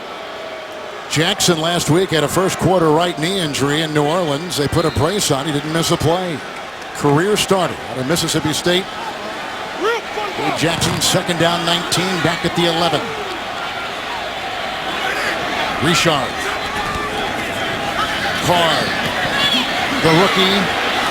He gets by Weatherspoon, and he was finally hit and brought down by Deion Jones. That's a 10-yard gain by Jalen Richard. A lot of injuries in college. Missed a couple, in fact, preseason games here with the Raiders, yet still made the team. Yeah, Jalen Richard, as you mentioned, came out of Southern Mississippi. As you just watch him, that previous play where the run was called back, he's got unusual speed and quickness in the open field. We saw that last week against New Orleans on his first ever carry for a touchdown. Raiders have passed on all 7 third-down situations today. They need the 30. Carr. And he's got Cooper, who is covered by Trevant. Close to a first down. Amari Cooper comes up with the catch. Near the 30. Watch him put his foot right in the ground in the dirt. I mean, he's comfortable doing it, works on it. Carr really throws the ball well outside the numbers. He does. Some quarterbacks aren't as comfortable, but he really trusts his arm strength. He can really drive the ball outside the numbers. Rich, as they take a look at this and how close they are, walk us through where Carr is mentally right now with this game. I think the game has really slowed down for him. It didn't take him long as a young player to develop, but I just think he's seeing the game and playing faster from under center. He's year 2 in the system. Remember, his first year, he went through a coaching change. Right. And then they replaced the coordinator and the coaching staff in year 2. So it took him a little while last year, I think, to get comfortable in Bill Musgrave's system. But there isn't a throw he can't make. He's got terrific arm talent.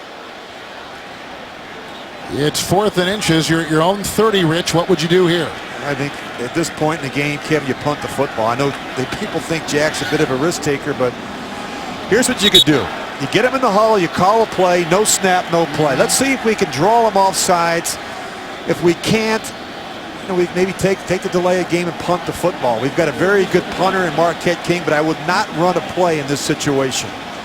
So it's a 1-point game. You got 4th and inches.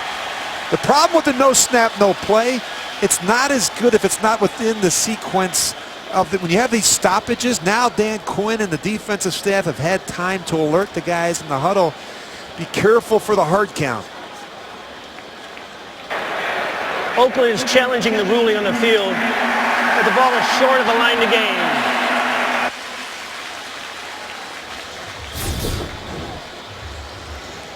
So they went outside here to Cooper. And he had, looks like his, well, it's hard to say there. They'll have sharper eyes than ours. It'll take a look at it. We'll have a verdict for you when we come back. The clock at 7:27 in the 3rd from Oakland. Raider coach Jack Del Rio has challenged his spot, which is a crucial one because the Raiders right now have a 4th and inches. They lead by 1, and this is what they're reviewing. That's a really good look at it. I think right there you think he had to get past the 30. I think his forward progress, he's got possession of the football. Then he gets pushed backwards. Cleat Blakeman has talked with New York. After review of the play, the receiver caught the ball, was out of bounds with the ball at the 30.5-yard line. Therefore, it is a first down for Oakland. 30.5, yep. Oakland will not be charged with a timeout, and Oakland has won its second challenge, so it will be granted a third challenge. Well, for a guy that likes to gamble a little bit, Del Rio did that. Had he lost, he would have lost the challenge and been out for the day. This guy went for all those two-point conversions. You know, that's good work between the sidelines and the coaches up in the box. The communication down to Jack Del Rio to say, hey, Jack, we should challenge that. The other challenge that paid off for the Raiders as well, for the 12 men on the field, which was a huge one to keep the drive alive, which led to a score. But that's a great challenge by Jack Del Rio. It just shows you the importance of communication. By the way, no coach has ever gone 3 for 3 in a single game in challenges. Del Rio may be breaking new ground. Murray in the backfield, 1st and 10. Blue 80. What's up?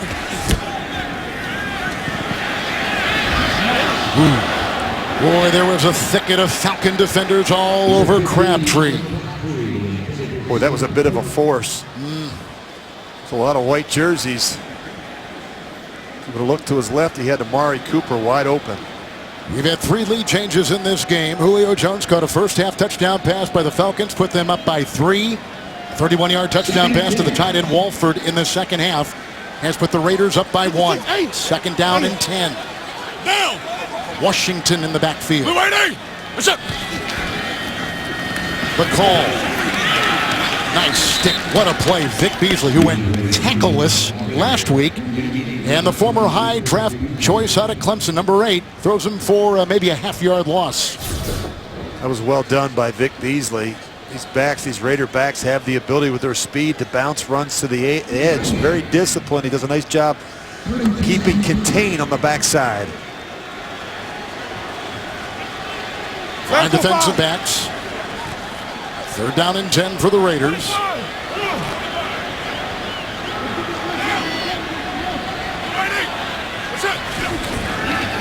Murray was in, releases, nice one-handed catch, and quickly stuck on the play by Ishmael. Gain of 2, shy of the first. They got a punt. It was a really good tackle by Ishmael. By the way, Ishmael and Latavius Murray were college teammates at Central Florida. They played together there. He starts for Keanu Neal, who is out with a knee injury. So one college member of Central Florida tackles the other. And Weems is back inside the 15 with King to punt. High and hanging, and that's going to force a fair catch at the 15-yard line. 4.69 hang time. That's what coaches love on a 52-yarder. Matt Ryan is down by 1. 5.5 to play in the 3rd on CBS. What does a submarine with 200 nuclear warheads on it look like? Find out in a new story on 60 Minutes, plus an interview with the Libertarian candidates for president. It's tonight on 60 Minutes on CBS. Kevin Harlan, Rich Gannon, our entire terrific CBS crew here in the Bay Area from the 15, 1st and 10 after that nice punt by Marquette King of the Raiders. Out on the plate for Matt Ryan. They'll be able to turn the page after that ugly interception that ended on the last series. Coleman has been split wide.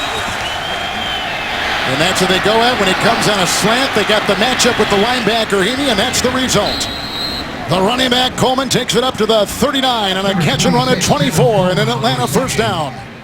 Well, that's huge. Getting the ball to the running backs in the passing game. Linebackers, particularly Smith and Heaney, are a bit of a liability versus the pass. Reggie Nelson chased him down. It's a 1st and 10, and Coleman remains. Fake it there. Good block by Matthews. Winding up far side. Oh, they've got Hooper. And the linebacker, he drives him out of bounds. Another big catch by the rookie out of Stanford, Austin Hooper. A 34-yard pickup. Had a catch earlier. With big yardage, the result. 1st and 10. Here's Hooper. He's going to block down And then he's going to continue all the way across. This is the old throwback. Look at Matt Ryan. He sells it. He knows that he's got Hooper on the backside. The Raiders just lose him in the wash. Hooper had a catch for 44 yards the last possession. 1st and 10. Outside they go. It's Gabriel who makes the catch, and down to the 17-yard line, tackled by Bates. Gain of 9 on the play. It was a really good-looking play by the Falcons. I mean, you have all those tight ends lined up over there. You see all of them blocked down. You see the quarterback roll out to his right, and you lose the young tight end across the field. Robinson was over there with that grab, and here comes Coleman, tried to cut, and down he goes on that 2nd down and short, 2nd down and 1, but he picks up 3 and wheels his way to the 14-yard line of the Raiders as a 1st down. This is where they've got to be able to finish this part of the field. They've been down here a bunch today, 3 times. They've had to settle for field goals. They had the turnover. Good red zone teams have the ability to run the ball in this part of the field. Devontae Freeman is in. Oh, the tight end was held, but they go up to Tammy, who's going to go in for the touchdown and breaks the tackle of Malcolm Smith. A 15-yard touchdown pass. Atlanta is back on top. Jacob Tammy. Defense, number 51. That penalty's declined. That was on the other tight Touchdown end. is good. They were holding one tight end, but Tammy got free, and he broke the tackle inside of Malcolm Smith.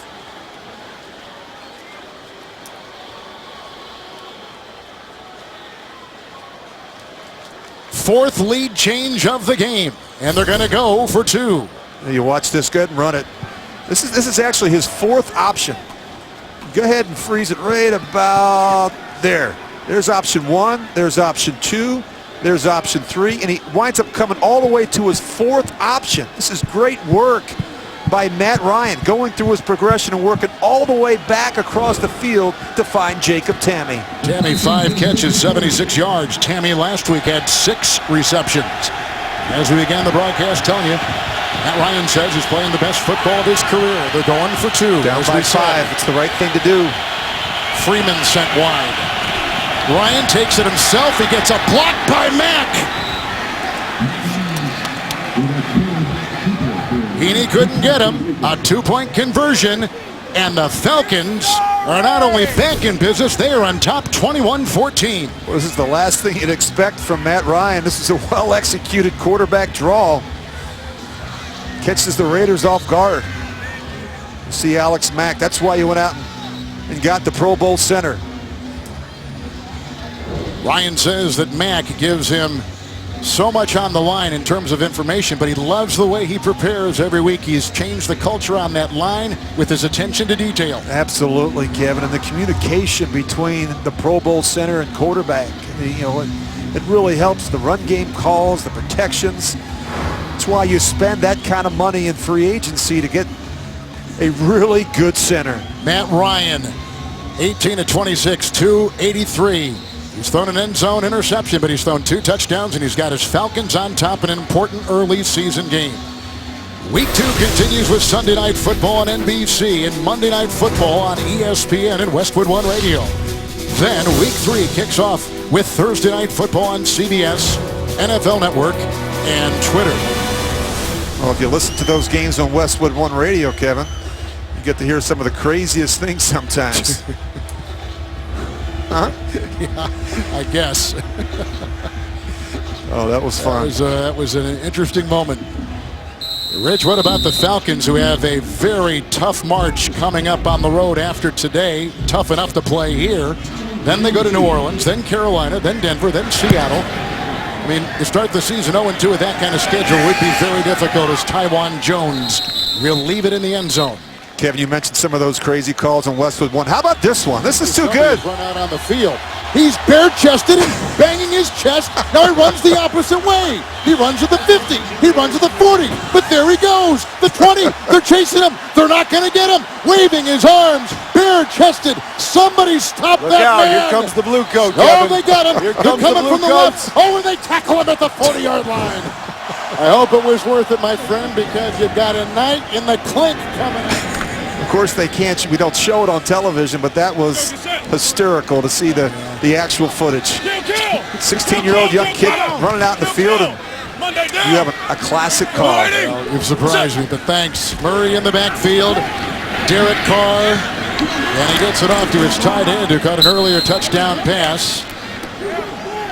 It's a gain of 3. Clive Walford gets it, and the tackle on the play was made by Warlow. Well, the tight ends very involved in this game. For both teams. Tammy's got 5 catches. Hooper has 3. Walford's leading the Raiders with 6 catches. A lot of rotating going inside there for the Atlanta Falcons. They've got 4 in the secondary, 2nd down and 7. Murray is back there, and he gets the call. It's a little foot race now, and he's in the secondary, Latavius Murray. He is brought down by Ricardo Allen. He picks up 15 on the run and a first down for the Raiders to their 43. Boy, a couple missed tackles right here. You got a shot right there. They can't get it done. Babineau let Murray get outside. It's tough to. We talked about the playing on the infield and how difficult that is for defensive linemen. Courtney Upshaw can't make the tackle. It's hard to rush the passer, and it's hard to change directions on that dirt infield. Larry! Now! Blue 80! What's up? Derek Carr with a 1st and 10. Austin Howard with the block. It buys him time. He wants him to go deep, and he's going to wind up, and now he runs. Carr, he slides in center field on a gain of 5, and he's up to his own 48. As you can obviously tell, this is the home of the Major League Baseball Oakland Athletics, and the field does not change until baseball season ends. And I have to admit, Kevin, when I was playing for the Raiders, I was an A's fan, but I never wanted to make the postseason, if that makes any sense, because this is hard to play on. Yeah. I mean, it's crazy. You know, as a quarterback, I'd always check to see where I was. It affected your drops, your ability to plant and throw. You have to watch where the receivers are. I've thrown some interceptions because the receiver falls down on this infield. And it hurts, right? It hurts. It does. 2nd and 5, Washington's in the backfield. Carr. On the screws, he's got a first down with the catch right there down to the 45-yard line. Walford makes another one. Ishmael makes the tackle. Gain of 7 on the play, and the Raiders are into Falcon territory. They're not big throws to the tight ends, but they're effective. Walford with his 7th catch. Carr doing a nice job on the early down, spreading the ball around, making good, accurate throws. Walford, by the way, has got a career day going in the NFL. He's a 2nd-year tight end out of Miami, a 3rd-round pick, all-time tight end records holder at the University of Miami. 1st and 10. With the rookie Washington in the backfield, and he gets the call. With a pull by Jackson. And a power drive up by Osemele, who is very active. It's a gain of 8. They're down to the 37-yard line to JB in New York. An unlucky pick led to this. Yeah, and Aqib Talib steps in front of this Andrew Luck pass, takes it back 46 yards. A tight ball game now turns into a 23-13 lead for the Denver Broncos as they start the 4th quarter. That was my best Kevin Harlan attempt at wittiness. Back to Kevin Harlan. Thank you, JV. Kansas Jayhawks, who is a 3-time Pro Bowler with the pick. Hand off to Washington. 2nd down and 2 as he peruses the far side and is brought down by a couple, including Hagman. You're going to give him a gain of 1. He may not have gotten the spot he wanted, and Del Rio shaking his head, but they're at the 36-yard line. That's going to conclude the 3rd quarter. 4 lead changes in this one. It's a 7-point lead for the Falcons on CBS.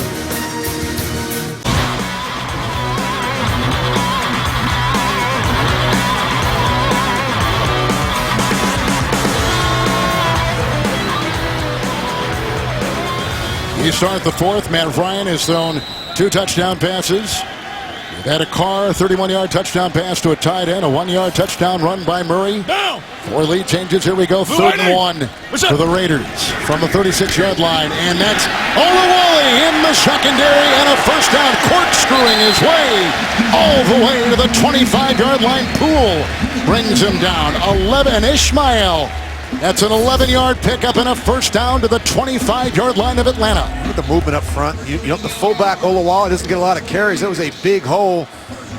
A great tackle by Brian Poole. That may have saved the touchdown. It was. Poole had a good game last week against the Buccaneers. Offset eye. Olawale had a touchdown run last week in New Orleans for Oakland. Down. Walford in motion. First and 10. What's up? Carr, Murray. Olawale missed his block, and that's why that tackle was made on the far side. And the grab was made by Ismail. That's a gain of 5, and he's down to the 20-yard line of Atlanta. You know, both these defenses have really gone out of their way to take away the top receivers. You look at Julio Jones with just 2 catches, Cooper with just 3. There's been some double coverage. There's been cut coverage. A nice job changing it up, and both quarterbacks, to their credit, haven't forced the issue. 2 tight ends. Falcons stay in base. Second down, 5. The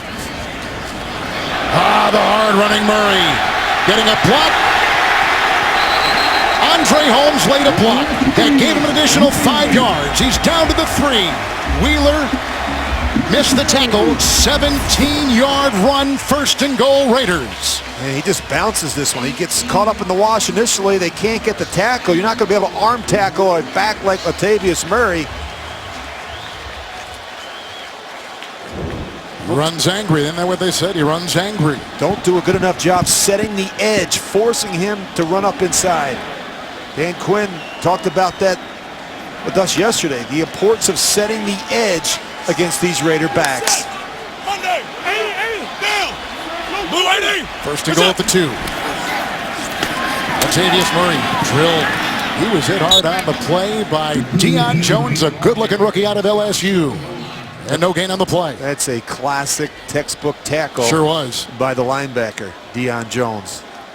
That's how you do it. They spent a lot of time on tackling. That's why Dan Quinn was so disappointed. Last week they had a couple instances where they didn't do a good job. Charles Sims scores a touchdown for the Bucs. They had 4 or 5 players in position to make a tackle and couldn't get it done. Second down goal. Derek Carr. Incomplete. Boy, there were a lot of white jerseys around that pass. They were looking for Amari Cooper, and in the secondary there was Ricardo Allen with the coverage. And Poole right off the bat. Really good coverage by the Falcons. This could have been a dangerous throw by Carr. See the safety, Allen. Had that ball not been tipped, he may have had a chance to get his hand on that one. By the way, both teams have run the ball well today. 100 yards on the ground for Atlanta, 143 on the ground for Oakland. Third and goal at the 2. Empty backfield. Carr. He's got time. Good block by Austin.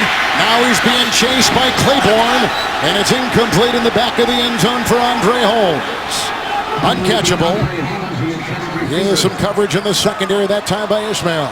The coverage from Atlanta was terrific. Carr had plenty of time. He just couldn't find anybody open. He's waiting. He's buying time. He just has to throw this one away. Good coverage on the back end by the Falcons. Jack Del Rio. Go for it. Would you do this or would you try the field goal? Kevin, I think I'd kick it. But look, you know, Jack Del Rio been pretty aggressive so far in this game. Olawale in the backfield. Low snap.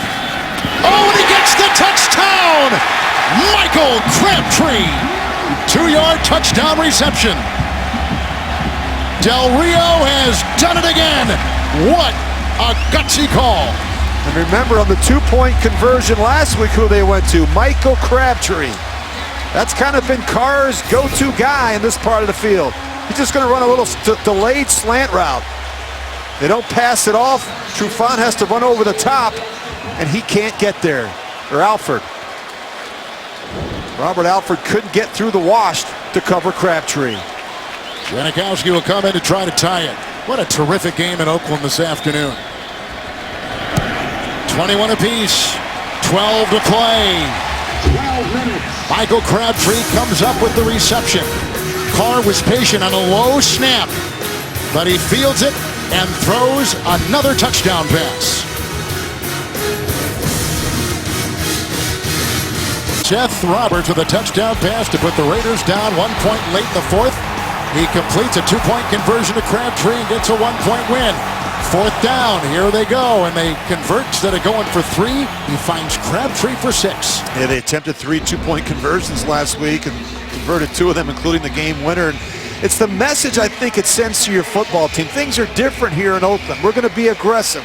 I have confidence in you that you can execute in that part of the field. And if we don't get it done, I trust that our defense will go out and back out on the field and get a stop or a turnover. Each quarterback has thrown 2 touchdown passes today, but Del Rio's offense has had drives of 75, 81, and 91 yards. Weems in the back of the end zone. Touchback to the 25. Tied at 21 here. The King of Comedy is back on CBS. Kevin James returns in Kevin Can Wait. It premieres tomorrow after The Big Bang Theory. Only CBS. With both teams, you look at the run-pass distribution. Both teams have done a nice job running the football, mixing it up on first down. Getting the tight ends involved in the passing game. Just haven't had a lot of success pushing the ball down the field on the perimeter. Raiders in their base defense. Devontae Freeman in the backfield. 1st and 10. Freeman. Tammy with the block. Devontae Freeman belted off on the side by Emerson, who had the end zone interception earlier of Ryan, a 12-yard run. And he's out to the Atlanta 37-yard line. Well, it's a good-looking run to start the drive.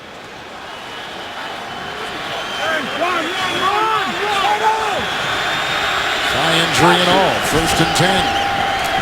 Ryan. Julio Jones as they work on Smith. Then he rides him down at about the 46 and a quick pickup of 9. And again, the no huddle. Here they go. You look at Sean Smith, a bigger corner. It struggles at the line of scrimmage. 2nd down and 1. The fake. And going deep, and he's got Julio Jones, and he makes the catch. Smith was covering, and they also had Reggie Nelson. Oh, flag is thrown because he spiked the ball. This is a terrific throw by Matt Ryan. He lets this thing go early and gives Julio Jones a chance to make a big-time catch. 47 yards on that pass play. Delay a game. Offense number 11 for spiking the ball in the field of play. It's a 5-yard penalty from the end of the run. 1st down, Atlanta. Is that Nelson's guy or is no, it Smith's guy? He's helping, but he runs right by Sean Smith. Reggie Nelson has to help, but what a terrific throw and catch by Matt Ryan and Julio Jones. We talked about the struggles that they've had getting the ball down the field. They did it right there off of play action. And he's got a bad wheel like we talked about earlier. That bad left ankle, 48-yard pickup through the air. 1st and 10, Matt Ryan. Freeman in the backfield, blocked by Matthews, and he burrows his way to about the 10. Malcolm Smith and a couple down there to make the stop. It's a gain of 2. It hasn't been the smoothest of days for them down in this part of the field. They did get the touchdown last possession. Right, they've had 3 red zone and 2 field goals. 2nd down and 8. Here they go to Mohamed Sanu. Oh, nice crafty move, and he can only pick up a couple yards. They were on him pretty good. Khalil Mack makes the stop after a gain of 2. This red zone thing's becoming an issue, though, right, Rich? They're 1 of 4 last week. Yeah, you only get so many opportunities. This is where you have to be at your best in this part of the field. 3rd down's been a problem. They've been down here a couple times and haven't been able to convert. It's 3rd and 6. Coleman is in. The guy that's been the go-to guy on 3rd down and in the red zone has been Julio Jones. Ryan will look into the nickel. To Coleman, and caught on the ricochet. Caught by Hardy. It was a catch on the ricochet for a touchdown by Justin Hardy. Oh my goodness! And Atlanta has gone on top as Hardy, with his 2nd catch of the season, comes up with an 8-yard touchdown reception on the ricochet off of Coleman. A little bit of serendipity, some unexpected good fortune for Justin Hardy, just being in the right place at the right time. These usually result in interceptions. When a ball goes up in the air, you see both defenders right there to make the play. The safety thought he had the interception and never felt Justin Hardy. Bryant with the extra point. And it's 28-21, the Atlanta Falcons in the Bay Area. Coleman couldn't get it because Smith was covering. But on the ricochet, Hardy leaping high and pulling it down for 6. The NFL on CBS is sponsored by McDonald's. I'm loving it. Cialis. And by the all-new Honda Ridgeline for tough truck things and everyday things. Rough sailing. How about that catch on the deflection by Hardy? And a red zone score for Atlanta. The subsequent kickoff. Taiwan Jones lets it go over his head on the kickoff by Matt Bosher to the 25-yard line. It'll be 1st and 10 Thursday. Your weekend starts here when the Houston Texans tangle with the New England Patriots. Thursday night football on CBS and the NFL Network. The health of quarterback Jimmy Garoppolo right now is in the focus. I think we're going to see the rookie 3rd-round pick out of North Carolina State, Jacoby Brissett, come in. He began at Florida, transferred to North Carolina State, and he had to come in. And of course, Tom Brady isn't ready till week 5 because of the 4-game NFL suspension. And a quick turnaround on Thursday night makes it even more difficult to get the young quarterback the reps he needs to be ready. 3 touchdown passes by Ryan. Carr has thrown 2. 1st and 10. Blue Whiting, what's up? Washington in the backfield. Carr. Oh, he's running for his life. He throws it away. Coming through, Grady Jarrett with great pursuit of Derek Carr. That's the pass rush we've been talking about. Good effort there by Grady Jarrett. Not giving up. This is a game based on, obviously, performance, but it's an effort-driven business. It's great to see guys out there hustling, and both these teams playing very hard trying to get the W. Carr, 27 of 35, 208, 2 touchdowns. Ryan, 22 of 30, 3 touchdowns, 349. Handoff to Washington, who got tripped up. And then they followed him with Adrian Claiborne taking the place of the injured Brooks Reed. It's a gain of 3, and he's up to the Raider 27. Solid effort there by Adrian Claiborne. Just seal in the backside. They've given up a couple big runs that have been able to bounce out the back door. Good adjustment there by the veteran. 3rd down and 7. Nickel for Atlanta. Carr. And over everybody's head, there goes a flag. Cooper was trying to run. Seth Roberts was trying to run, and it's obvious they were held up. And this is going to be on the Falcons secondary. On another 3rd down penalty, perhaps, like we saw last week and we've seen today by the Falcon team. Pass interference, defense, number 21. The ball he placed at the spot of foul. 1st down, Oakland. Keeps the drive alive, Rich. He's going to just, all he does is grab. You watch Marcus Trufant. He's going to grab Cooper out of the break right there. I don't know if it would have been a catchable ball, but can't grab him because he's trying to separate on the out route. Falcons at 0-1. Raiders at 1-0. Raiders win. They'll have their best start since 2002 when Rich Gannon took them to the Super Bowl. 3rd down penalties, Kevin. The first 2 weeks for the Falcons have been a killer. Richard is in on 1st and 10 and runs into a big wall with Jonathan Babineau plugging it up, allowing only a gain of 1 to the 42. Talk about the importance of getting off the field on 3rd down, and that's what's really hurt them. You know, you go back to last week, a couple big mistakes, some mindless penalties on 3rd down. Talked to Dan Quinn about it. So we've got to do a better job staying disciplined, getting off the field on 3rd down. Each team with 7 penalties, 73 yards worth for Atlanta, 53 yards worth for Oakland, 2nd down 9. 56. Monday down. What's up? Richard remains and gets the call. Oh, there was a nice block inside by Jackson, opened up the door, and he was finally brought down by Kamal Ishmael on a gain of 6 as he swerves to the 49. I like this young back, Kevin. I think he's going to be a good little player. He had never been to a professional football game until last week in New Orleans. He had never been in person to one. and then had that 75-yard first carry of his career. Isn't that amazing? It was amazing.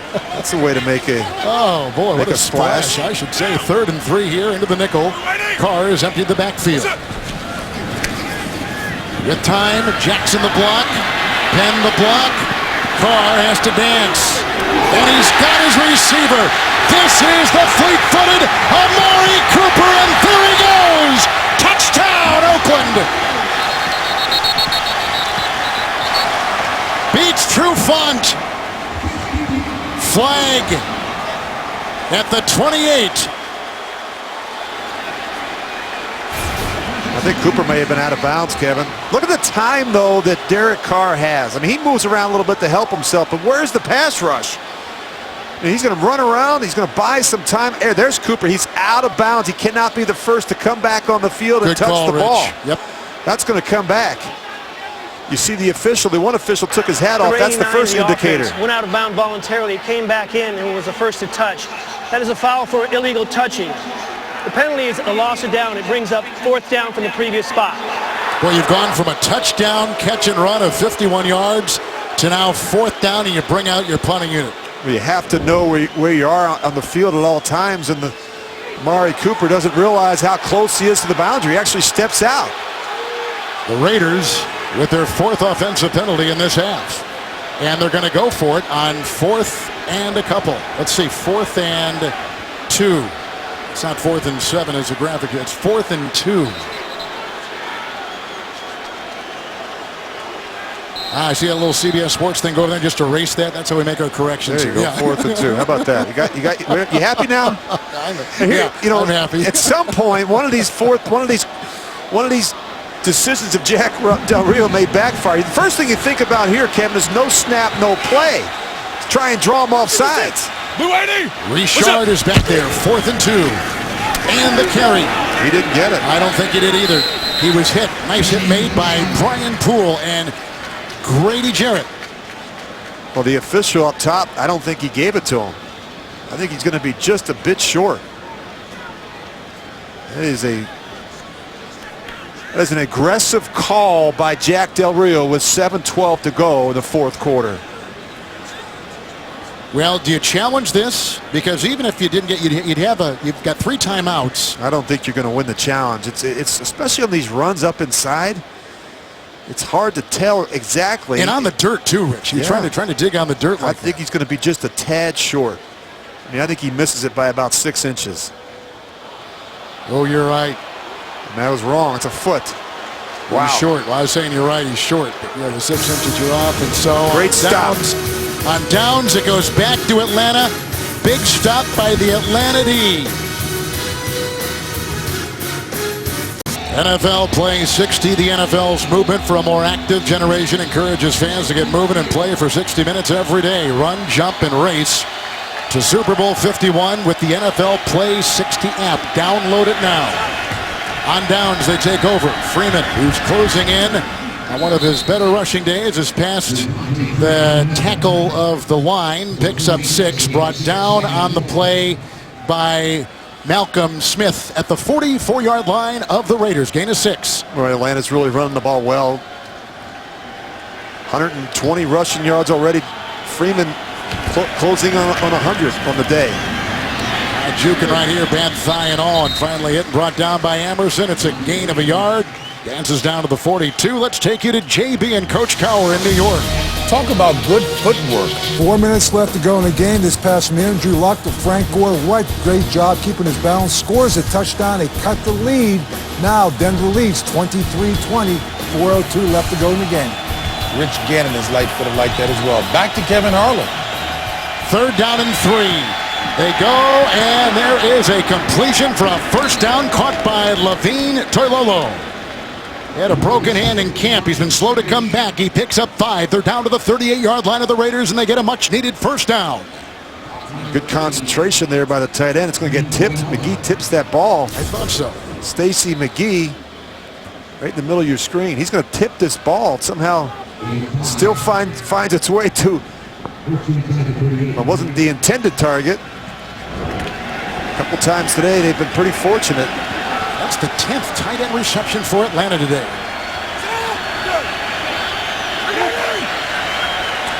First and 10 with Freeman in the backfield. Nice fake by, there's Julio Jones working on Smith again. Slicing him up inside the 20. The catch and run takes him down to the 18. A pickup of 20 and a first down. Julio Jones. Again, you look at the struggles that Sean Smith has had with the inside breaking routes. Julio Jones, he can drop his shoulders and cut on a dime like a smaller slot receiver. That's what makes him so special and unique. Tevin Coleman is the running back. Another penalty by the Raiders. Jones, by the way, over 100 yards receiving today for Atlanta. 106 and 5 catches.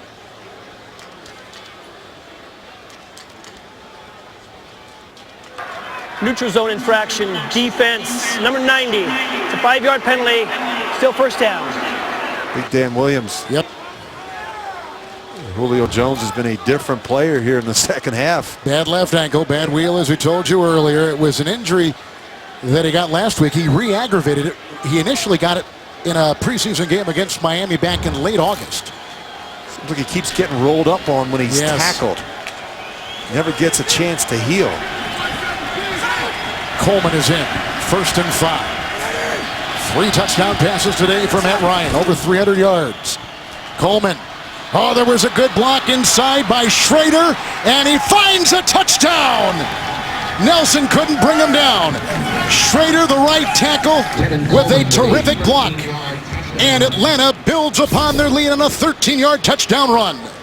Well, really, what a nice block up front by Mack and Chester, and then coming off on the linebacker. And look at the effort here by Tevin Coleman right at the end, extending the ball over the goal line. They have scored on their last 3 red zone possessions. The Falcons, who had been struggling there, 3 straight red zone touchdowns today and a player down. They've scored on 6 of their last 7 possessions. And a different team here in the second half. And they took advantage of a great opportunity there. You talk about that decision, Kevin, by Jack Del Rio to go for it on 4th and 2 with a little over 7 minutes to go in the game. Kyle Shanahan said of Tevin Coleman, he said, he is as talented a guy as I has ever coached. Emerson is the one down and getting up slowly. Look at that effort. Whoa. Terrific. And now the running totals are 135 yards on the ground for the Falcons. It's the first game in 7. Collectively, they've been over 100 yards rushing. And I said earlier in the game, the key for this offense, the running game, for them to be at their best, their running game has to come to life, and it did just that. And that really helped Matt Ryan with so many of the play-action shots that they've been able to take. And Bryant with the extra point. He's also got a couple of field goals today of 20 and 21. Tevin Coleman lunging in for the touchdown in a 13-yard burst, and the Falcons build their lead. The NFL on CBS is sponsored by The Home Depot. More saving, more doing. And by Subway Restaurants.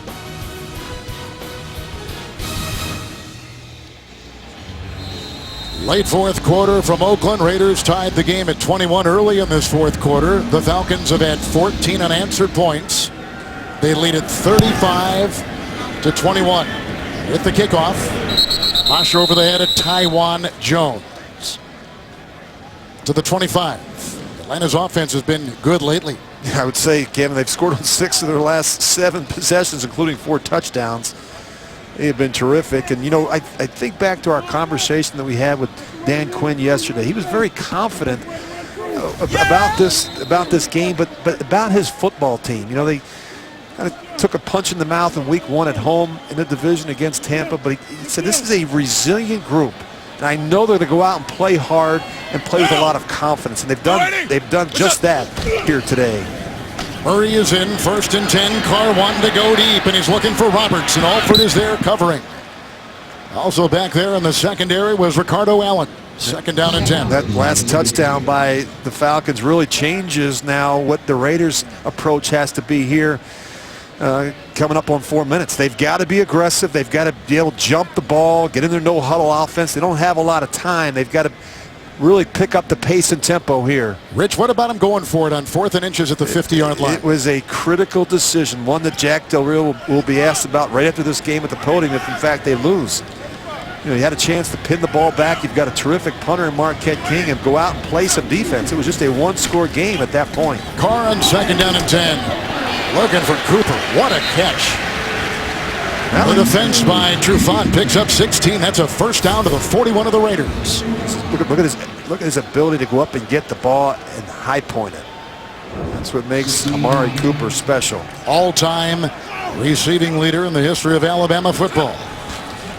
1st and 10 Carr. In the middle, Latavius Murray. He gets one of the guys to miss. That was Jones. Now he's inside Falcon territory to about the 49. Brought down by Poole. Catch and run of 10. Now there's got to be a sense of urgency. You can't walk. You got to run. Everyone's got to run back to the football. The substitutions coming on and off the field. Everything has to be done with some quickness and urgency.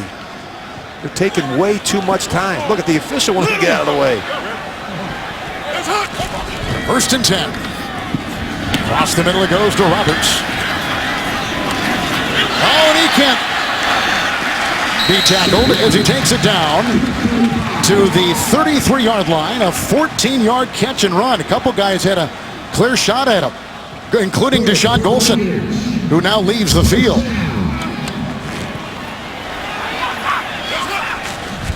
First and 10. Carr.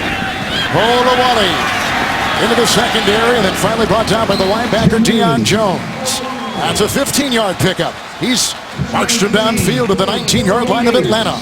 Well, they've got to do a better job, Atlanta, covering the backs and tight ends across the right over the football. They're just dumping the ball over the field, right to the backs. Too much space. Olawale is down to the 6. Brought down by Ismail and Jones. That's a 13-yard pickup. Del Rio saving those timeouts. He's going to need them. With the 2-minute warning, it'd be great to get a score here before the 2-minute warning. Not doing a good enough job covering right in this part of the field. Right over the football has been a weakness for the Falcons. 1st and goal. Carr over the head of Roberts. No one was home. Trufant was defending on the far side. It'll be 2nd and goal at the 6 for Oakland. Good catch by Thomas Dimitroff, the president of the Falcons. Was he the one to get that? Think he's interested? Look at him. He's standing right down there on the. Watch this. This is a good alert play by the general manager. Look at that. Oh no! Look, he lets the ball get in on his body. See, he was a confident catcher. He would have extended those hands. Good for you, Rich. Would have been a big interception. 2nd and goal at the 6. Carr. Beasley chasing. That's caught for a touchdown. Andre Holmes. A 6-yard touchdown reception. And Carr has thrown his 3rd touchdown pass today. And the Raiders creep closer. Talk about keeping a play alive. He just barely gets this ball off before he leaves the playing field and keeps his eyes down the field. A good adjustment there in the back of the end zone by Andre Holmes. Well, that was a well-executed drive. They've still got time on the clock and the 2-minute warning and all 3 timeouts. Boy, that was a quick score by the Raiders. Wasn't that masterful? Great job by Derek Carr. And they just attacked in the middle of the field. They just kept dumping the ball to the back and tight end right over the ball. Now the extra point by Janikowski makes it 35-28. With 2:12 to go here in regulation, 8-play, 75-yard drive. Now what does this do to the kickoff for the Raiders? How would they handle this after Holmes dives for the 6-yard touchdown reception? I think you're going to see this ball land deep in the end zone. They don't want to give Eric Weems another opportunity to return one. You looked at the previous kickoff the Raiders had. They drilled the ball. I think they'll kick it deep. I think they'll try and go out and play defense. They've got the 2-minute warning. They've got all 3 timeouts. If they can get a stop here and give Derek Carr the ball back, Kevin, I may miss my flight. We may be into overtime. Oh, that would be a shame. The Raiders have not had a successful onside kick since 2008. Yeah, I don't think you do it here with the timeouts. Tonight on CBS begins with 60 Minutes and a ride aboard one of America's most powerful nuclear-armed submarines. followed by a CBS primetime exclusive, The Case of JonBenet Ramsey, plus NCIS Los Angeles tonight, only CBS. Each team with 3 timeouts. Jack Del Rio went down there, talked to the defense with Ken Norton. They're on the sidelines. That group is together. They know what they have to get done here. They need a 3 and out. You see Jack Del Rio, you see Ken Norton Jr., the defensive coordinator, talked to us on Friday. He said year 2 is not about doing more in the system, but rather doing what we do better. The players, a better understanding of the system and know what to expect from the coaches. Certainly the coaches know what the players do well and what they can handle. Brad Seeley is the special teams coordinator. Let's see if he's called for an onside kick, but 23 consecutive onside kick without a recovery. He's going to kick it with a little chip shot. It'll be picked up on the play by Aldridge Robinson. And Robinson, he'll take it just beyond the 10 on a 10-yard return.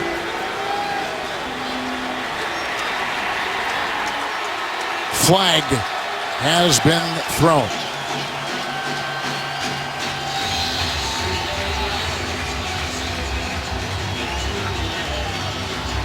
Each quarterback 3 touchdown passes today.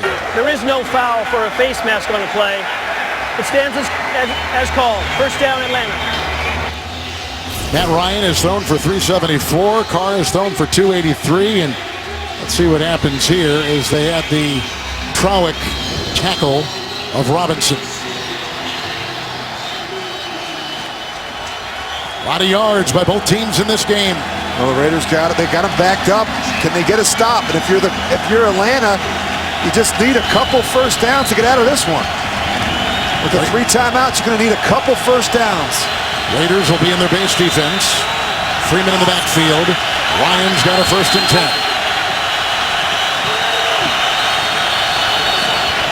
10. With a couple tight ends. Devontae Freeman. Smith with a good beat on him. No gain on the play. 2nd and 10. Well, this is all 8-man football. You're going to see 8, 9 defenders up around the line of scrimmage. This would be a bad place to take a shot. Raiders have taken a timeout.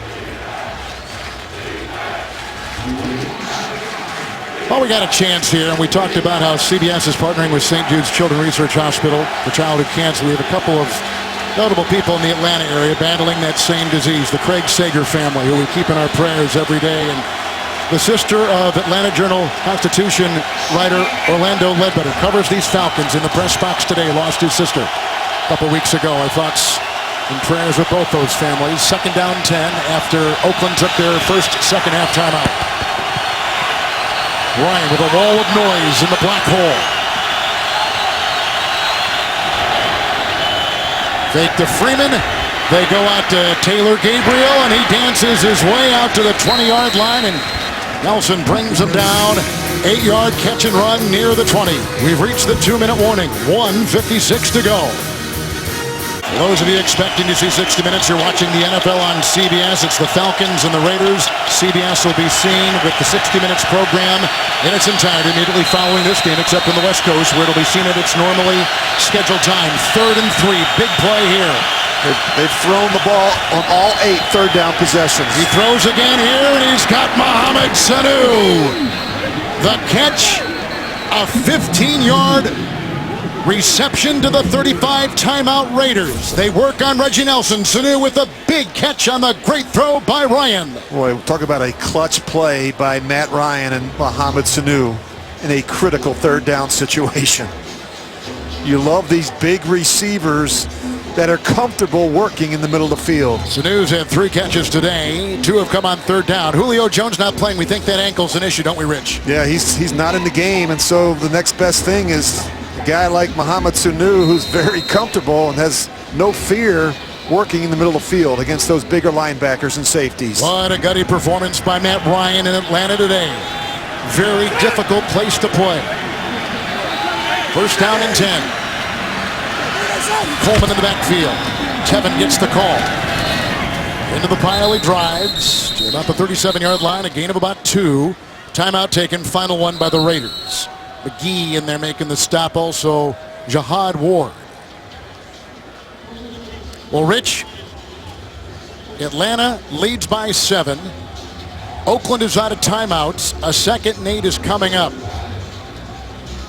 And the tight ends have played a very important role for both teams today. Well, they've done a nice job, not just in terms of the passing game, but especially for Atlanta, the way they blocked on the perimeter. Been very impressive. They've had those cross blocks where they've come from the opposite side of the formation. You look at the Falcons here, they can run it twice. Raiders can't stop the clock. Second down and 8. Combined 20 tight end receptions today. Coleman, he is stuffed. Big hit right there in the middle, and it was Irvin throwing him for a 1-yard loss. Again, the Raiders cannot stop it. Out of timeouts. Clock continues to tick. Yeah, and Oakland still has a chance to get the ball back in a punt return, because obviously they'll run the ball here one more time, use as much of the clock, and the Raiders may get the ball back with inside 30 seconds to go. With no timeouts. Crabtree with the touchdown reception earlier from 2 yards. Saw him on the sideline there with Amari Cooper. Third down and 9. Coleman the back. Coleman the call. Coleman to the 40 and shy of the first down. Gain of 4 in the punting unit. Kevin Coleman up the middle. They'll take it all the way down, use all that play clock, and then take the timeout and punt the football. 4th and 5. McGill made the stop there. About 10 seconds left. And the punter, in his 6th year out of Miami, Matt Bosher, has never had a punt return against him for a touchdown. It's good to know, right? One of the reasons why he gets great hang time. And in this situation, Kevin, I wouldn't even give the punt returner, Jalen Richard, a chance. This thing's going to go out of bounds. I'm going to directionally kick this thing as far as I can out of bounds and not even give him a chance. Takes its first timeout. This is a 30-second timeout.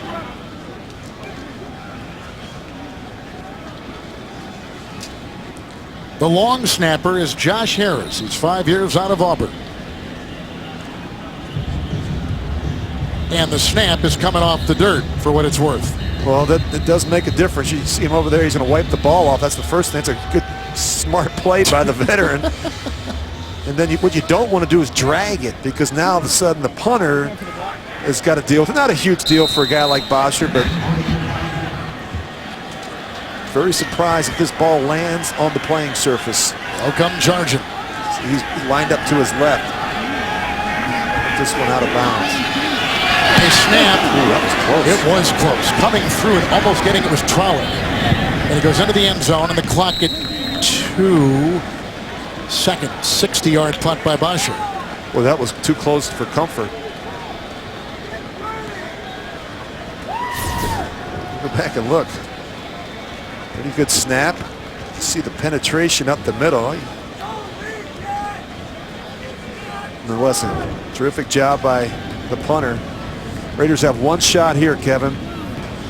Carr's going to try and buy as much time as he can. Remember now that the game cannot end on a defensive penalty. So if he can run around here a little bit, give Cooper and Crabtree a chance to run down the field and throw one up, you get some type of a pass interference. It'll stop. Obviously, it'll afford the Raiders another opportunity for another snap. 5 wide. Hey, what's up? It's Cooper on the slant. He wants to feed off to someone else. It's the hands of Taiwan Jones. It ends up with Roberts. It goes back to Carr. He throws laterally to Crabtree. Crabtree wants to wind up. He gets a block from Penn. He's run out of bounds. The game is over. The game is over. The hit by Deion Jones, and Atlanta goes to 1-1. And the Raiders fall to 1-1. What great quarterbacking we saw today. 3 touchdown passes by Ryan and 397 yards. Carr, 300 yards through the air, 3 touchdowns himself and no picks. Atlanta had to have this game. Next week they're at New Orleans. Then they've got Carolina. They've got Denver, and then they've got Seattle. 0-2 would not have gotten it done. 2 former defensive coordinators, Del Rio and Quinn. Good game, Rich. Very enjoyable. Boy, the two teams laid it on the line, Kevin. They gave everything they had. High-scoring game. Both quarterbacks, I thought, threw the ball really well. Both teams ran the football well. Atlanta, 139 rushing yards. The Raiders, 155 yards on the ground. But some mistakes, some key mistakes, and, of course, a decision by Jack Del Rio to go for it on 4th and 2 with the ball about midfield with a little over 7 minutes to go in the fourth quarter. Julio Jones had 106 receiving yards today for the victorious Falcons. Tonight on CBS, 60 Minutes, followed by the case of John Benet Ramsey in NCIS Los Angeles. So for Rich Gannon, Kevin Harlan saying so long from Oakland, California. Each team now goes to 1-1. You've been watching the NFL on CBS.